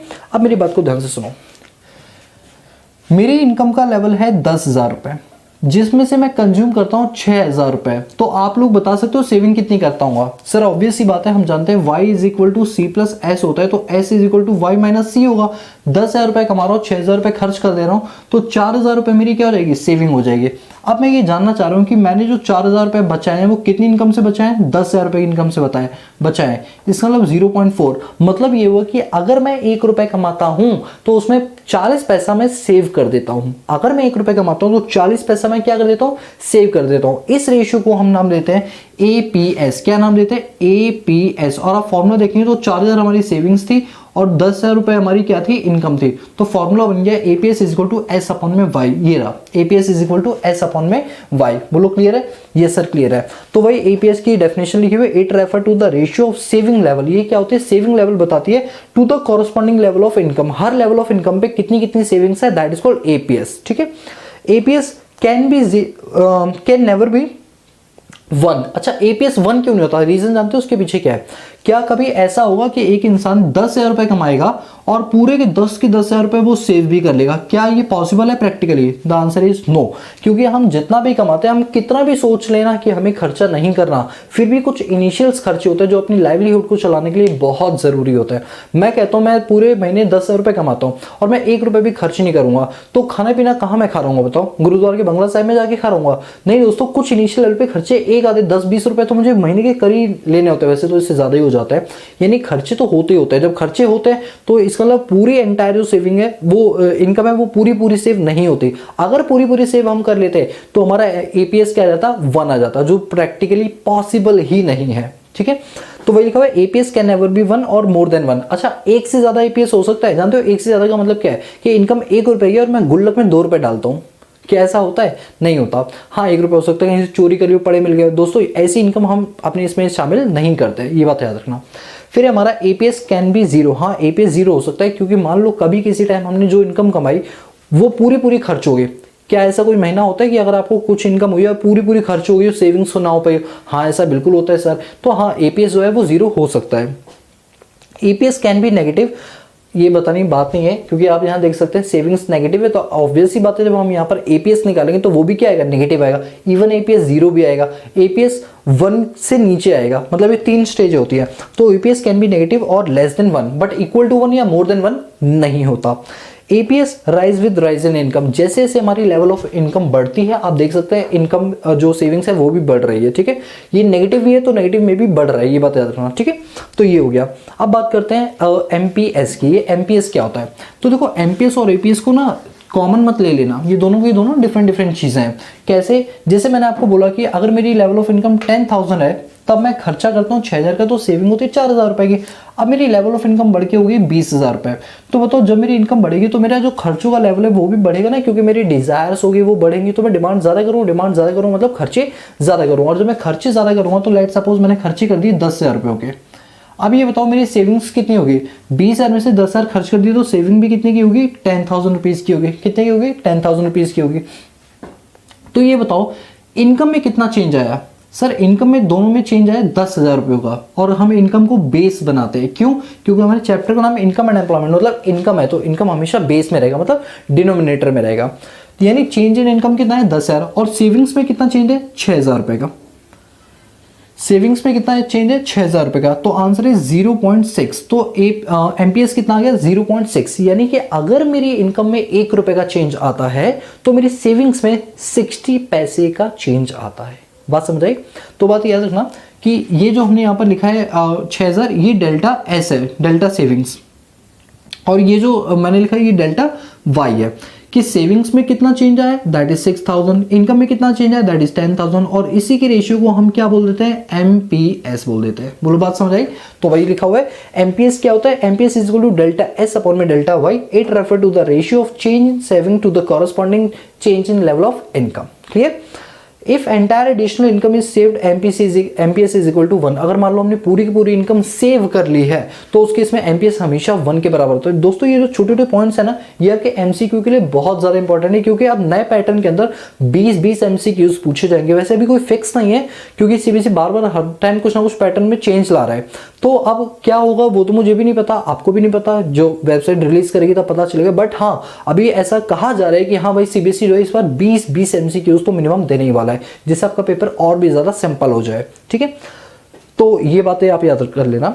However, if entire additional income is consumed, then MPS is equal to 1। चलिए ठीक है, फिर the value of MPS between 0 and 1। अच्छा, MPS की वैल्यू नेगेटिव नहीं होगी और मोर देन 1 नहीं होगी और इक्वल टू 1 नहीं होगी। इसका मतलब 0 से 1 के बीच में रहेगी बट लेस देन 1 रहेगी। ये बात हमेशा याद रखना। ठीक है, तो ये छोटे छोटे पॉइंट्स हैं जिनको करने के बाद आपको ये चीजें समझ में आ गई होंगी। तो यहाँ पर जो हमारा ये सेविंग, मैं इस वाले पार्ट को पहले रब कर देता हूँ, क्योंकि ये वाला पार्ट तो अब आपके किसी काम का नहीं है, तो बस समझाने के लिए मैंने किया था। दोस्तों एक बात बोलूं मैं आपको, ये वैसे हमने सेविंग फंक्शन भी पूरा अपने पास कंप्लीट कर लिया है। देखो कंजम्पशन में टाइम लगता है, बट अगर आपको कंजम्पशन समझ आए तो सेविंग उसका अपोजिट है, तो कम टाइम लगता है। ठीक है, अब क्या है कि ये जो एपीएस एमपीएस वगैरह है, ये अभी हम अगली क्लास में करेंगे इसके न्यूमेरिकल्स। तो अगर इनकेस अगर आपको थ्योरी में कोई दिक्कत आ रही है, 10-20% की कोई चीज नहीं समझ आ रही, टेंशन नहीं लेने का, आगे आने वाली क्लास में हर चीज क्लियर हो जाएगी, क्योंकि हर चीज ना बड़ी लिंक के हिसाब से। कभी कभी क्या होता है, स्टूडेंट कहता है कि हमें 10% नहीं समझ आया, तो रीजन होता है उसके पीछे कि उसने न्यूमेरिकल्स नहीं किए। तो अभी मैंने न्यूमेरिकल नहीं कराया, तो हो सकता है आपको भी 10% नहीं समझ आया। वैसे तो लगता नहीं मुझे कि नहीं होगा, आपको 100% समझ आया, बट स्टिल मैं तो हर चीज मान के चलता हूँ, मेरे पास हर वैरायटी का बच्चा पढ़ने के लिए आता है। ठीक है, तो यहाँ तक ये चीजें क्लियर है। अब आप इसको नोट डाउन करो, फिर एक छोटा सा टॉपिक बचा है उसको क्लियर करें, बस आज की क्लास खत्म कर दे। ठीक है, मैं साइड हो रहा हूँ, आप इसको वीडियो पॉज करके नोट डाउन कर लो। तो दोस्तों अब हमारा लास्ट टॉपिक बचा है, जिसमें हम पढ़ने वाले कुछ रिलेशनशिप्स। इसके बाद आज की क्लास खत्म हो जाएगी, तो टेंशन नहीं लो, बस थोड़ा सा पार्ट और बचा, फिर क्लास खत्म है, आराम से मौज करना। ठीक है, सुनो मेरी बात। अभी हम पढ़ेंगे रिलेशनशिप एपीसी और एपीएस में क्या होता है, और फिर हम पढ़ेंगे रिलेशनशिप एमपीसी और एमपीएस में क्या होता है। ठीक है, और इन चीजों को समझने के बाद आपको इस चैप्टर के जो न्यूमेरिकल्स है ना, वो बहुत ईजी लगने लगे, क्योंकि यहाँ से ना हम फॉर्मूला बनाना सीखेंगे, और एक पूरी फॉर्मूला की शीट भी आज ही हम तैयार कर लेंगे, ताकि नेक्स्ट क्लास में जब हम न्यूमेरिकल्स करें तो हमारा फॉर्मूला जो सेक्शन है वो पूरी तरीके से क्या हो जाएगा, कंप्लीट हो जाएगा। तो चलिए शुरू करते हैं। दोस्तों अगर मैं रिलेशनशिप बात करूं एपीसी और एपीएस की, क्या होता है वो सुनो। अच्छा, पहले मुझे कुछ चीजें बताओ। हाँ सर पूछो, क्या है वो कुछ चीजें, कि आपने कुछ फॉर्मूला भी थोड़ी देर पहले मुझसे पढ़े थे कि एपीसी का फॉर्मूला क्या होता है, सी अपॉन में वाई। ठीक है, अब एक बात याद रखना, अगर एग्जाम में फॉर्मूला भूल जाओ तो याद रखना कि पूरे चैप्टर का नाम क्या है, इनकम एंड एम्प्लॉयमेंट, यानी इनकम है सबसे ज्यादा मेन, तो इनकम हमेशा बेस रहेगा। तो वाई को हमने लिख दिया नीचे, यहाँ लिखा है सी, तो यहाँ भी लिख दो सी। इस तरीके से थोड़ा आप याद रख सकते हो। दूसरा फॉर्मूला होता है एपीएस का। अब एपीएस में आप जानते हो चैप्टर का नाम है इनकम, तो इनकम तो हमें बेस में रखनी है, और यहाँ क्या है एस, तो यहाँ भी क्या लिख दो एस। इसी तरह से हमारा एक फॉर्मूला होता है एमपीसी। इनकम चैप्टर है, इनकम को बेस मानो, यहाँ सी लिखा है, यहाँ भी सी लिख दो। लेकिन एम का मतलब होता है मार्जिनल, बोले तो एडिशनल यूनिट, एडिशनल मतलब डेल्टा, तो यहाँ भी डेल्टा लग गया और नीचे भी डेल्टा लग जाएगा। फिर फोर्थ होता है हमारा एमपीएस, तो इनकम को बेस मानना है, और सेविंग्स यहाँ लिखे तो यहाँ भी सेविंग्स लिख दो, और क्योंकि एम है मतलब डेल्टा, तो यहाँ पर भी लग जाएगा डेल्टा, तो delta S upon delta Y. अब कुछ और फॉर्मूले हैं, उनको लिखवाने के लिए मुझे कुछ चीजें आपको प्रूफ करके और उनके डेरिवेशंस करवानी पड़ेंगे, और वो ध्यान से सुनो क्या है डेरिवेशंस। अच्छा सुनो मेरी बात, क्या आप एक बात जानते हो कि इनकम जो होता है वो कंजम्पशन और सेविंग के बराबर होता है। ये सर हमें पता है कि जो इनकम होती है उसको या तो हम कंज्यूम करते हैं या हम उसे सेव कर लेते हैं, इसीलिए y is equal to C plus S होता है। बिल्कुल सही कहा। अच्छा अब क्या होगा अगर मैं आपको बोलूं कि दोनों ही साइड, जो आपकी लेफ्ट हैंड साइड है इक्वल टू के और इक्वल टू के राइट हैंड साइड है, दोनों ही साइड को इनकम से डिवाइड कर दो। तो हम यहाँ लिखेंगे बोथ साइडेड डिवाइडेड बाय किससे डिवाइड कर दे, y से। तो जैसा हमने लिखा है y is equal to C plus S, हमने क्या किया दोनों ही साइड y से डिवाइड करवा दिया। क्या करवा दिया, y से डिवाइड करवा दिया। y अपन में y कैंसिल होके क्या आ गया 1। अच्छा c अपन में y को क्या मैं APC लिख सकता हूँ? यस सर बिल्कुल लिख सकते हो। तो मैंने यहाँ पर क्या लिख लिया APC, क्योंकि दोनों का फॉर्मूला यही होता है। क्या मैं s अपॉन में y की जगह APS लिख सकता हूँ क्योंकि दोनों एक दूसरे के इक्वल है? तो हाँ सर लिख सकते हो।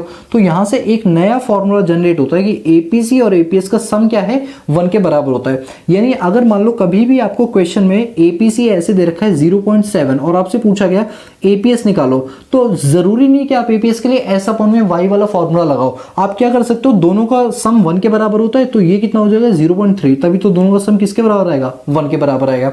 यानी आप चाहो तो ये वाले फॉर्मूले से APS निकाल सकते हो, बट अगर इन्फॉर्मेशन नहीं भी दे रखी है तो आप इस वाले फॉर्मूले से भी APS निकाल सकते हो। दोनों से निकाला हुआ जो आंसर होगा वो बिल्कुल सेम होगा। बोलो इतनी बात समझ आई? यस सर बिल्कुल समझ आ गई। तो यहां से हमारे पास एक फॉर्मूला क्या निकल के आया है सर, फॉर्मूला कुछ ये निकल के आया कि APC और APS दोनों 1 के बराबर होते हैं। तो अगर कभी भविष्य में हमें APC निकालना हो तो 1 माइनस APS हो जाएगा, और अगर हमें APS निकालना हुआ तो 1 माइनस APC हो जाएगा। समझ आए? तो फॉर्मूला नंबर 4 ये आ गया, formula number 5, formula number 6, formula number 7। बोलो क्लियर है? यस सर बिल्कुल क्लियर है। तो ये चीज हमने इस डेरिवेशन से सीखी और वही चीज लिखी हुई थी, relation between APC and APS, the sum of APC and APS is equal to 1। हाँ हमने प्रूफ कर दिया कि APC और APS का जो सम है वो 1 के बराबर होता है। इस बात को प्रूफ करने के लिए ये लो मैंने डेरिवेशन भी आपको करवा दिया। क्लियर? यहां तक आते हैं MPC और MPS पर। अब क्या होता है, जैसे अभी हमने पढ़ा कि y is equal to C plus S के बराबर होता है। ठीक है, अब क्योंकि हम मार्जिनल की बात कर रहे हैं तो मार्जिनल की जब हम बात करते हैं तो डेल्टा लगाना पड़ता है, एडिशनल यूनिट है। तो मैंने यहां पर लिख दिया both sided multiplied by delta. किससे मल्टीप्लाई करना है? डेल्टा से। तो जैसा हम जानते हैं y is equal to C plus S लिखा हुआ है, तो मैं डेल्टा से मल्टीप्लाई, तो y के आगे भी डेल्टा, c के आगे भी डेल्टा और s के भी आगे डेल्टा। फिर मैंने लिखा both sided divided by delta y, both sided divided by delta y। तो आप जानते हो delta y is equal to delta c। मुझे लगता है इसमें इंक थोड़ा सा फिल करना पड़ेगा। वैसे 1 मिनट भी नहीं लगता है, 10-20 सेकंड लगेंगे, 10 सेकंड बस। ये लोग ऐसे 10 सेकंड भी नहीं होने दिए, मैंने 5 सेकंड के अंदर ही पूरा कर दिया। देख रहे हो स्पीड मेरी? ठीक है, तो हमने क्या था y is equal to delta c into में डेल्टा y। हमने क्या बोला कि दोनों साइडों को डेल्टा y से डिवाइड कर दो। तो हमने यहाँ भी डेल्टा y से डिवाइड कर दिया, यहाँ भी डेल्टा y से और यहाँ भी डेल्टा y से कर दिया। डेल्टा y अपन डेल्टा y आपस में कट के 1 हो गया। एक बात बताओ, डेल्टा c अपन में डेल्टा y किसका फॉर्मूला होता है? ये देखो डेल्टा c अपन डेल्टा y होता है MPC का, तो मैं इसके यहाँ पर MPC लिख सकता हूँ। ये सर बिल्कुल लिख सकते हो। इसी तरह से डेल्टा s अपन में डेल्टा y किसका फॉर्मूला होता है? MPS का, तो मैं इसके लिए MPS लिख सकता हूँ। तो यहाँ से हमारा एक नया फॉर्मूला बन गया कि MPC और MPS को जोड़ोगे तो 1 के बराबर आएगा। तो इसी तरीके से अगर हमें MPC निकालना है तो फॉर्मूला क्या होगा 1 माइनस MPS, और अगर हमें MPS निकालना है तो फॉर्मूला होगा 1 माइनस MPC। तो बस इसके हेल्प से ये दोनों फॉर्मूले भी आपके बन गए। तो ये था फॉर्मूला नंबर 7, ये आपका गया formula number 8, formula number 9, formula number 10। 10 फॉर्मूले आपने कर लिए जाने ही अनजाने में। देख रहे हो चीजें कितने सिंपल हो जाती हैं जब आप चीजों को बेस से पढ़ते हो। तो मेरा हमेशा से यही क्राइटेरिया रहा है कि मैं अपने हर स्टूडेंट को बड़ा बेसिक तरीके से पढ़ाऊं, जिससे कि चीजें आपको बिल्कुल कॉन्सेप्चुअली क्या हो जाए, क्लियर हो जाए। ठीक इसी तरीके से हम अकाउंटेंसी भी करवाते हैं। दोस्तों अकाउंट्स का क्रैश कोर्स लेकर आए हैं। आप हमारी मोबाइल एप्लीकेशन पर जाओ, इकोनॉमिक्स ईजी डाउनलोड कर लो, स्टोर के ऑप्शन में जाओ, एक नॉमिनल सी फीस पे हम क्रैश कोर्स लेकर आए हैं। क्लास 11th और क्लास 12 की कंप्लीट अकाउंटेंसी कराई है, ठीक इसी तरीके से जैसे हमने इकोनॉमिक्स कराई है। तो आप चाहें तो उस पर विजिट करके हमसे हमारे कोर्सेज को बाय कर सकते हैं, और इसके बाद तो कहीं टेंशन लेने की जरूरत नहीं।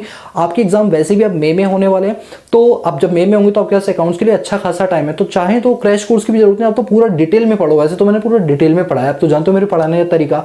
तो ठीक इसी तरह अकाउंट्स का रहा, तो आप प्लीज एक बार अकाउंट्स की क्लासेस भी बाय कर लो, जिससे क्या हुआ, इकोनॉमिक्स तो मैंने यहाँ संभाल ली, अकाउंट्स वहां संभल जाएगी। तो टेंशन लेंगे तो फिर दिक्कत ही नहीं होगी। अगर आपने हमसे कोई भी चीज ली है तो कोई दिक्कत वाली बात नहीं। ठीक है, so guys that's all about this video lecture series. So guys if you like the video, give a big big thumbs up and also subscribe the channel and press the bell icon so that you notify all the time when you post new video on this YouTube channel. So guys, that's all about this video lecture series. आज के लिए इतना ही, मिलते हैं next class में. आज के लिए पीस आउट.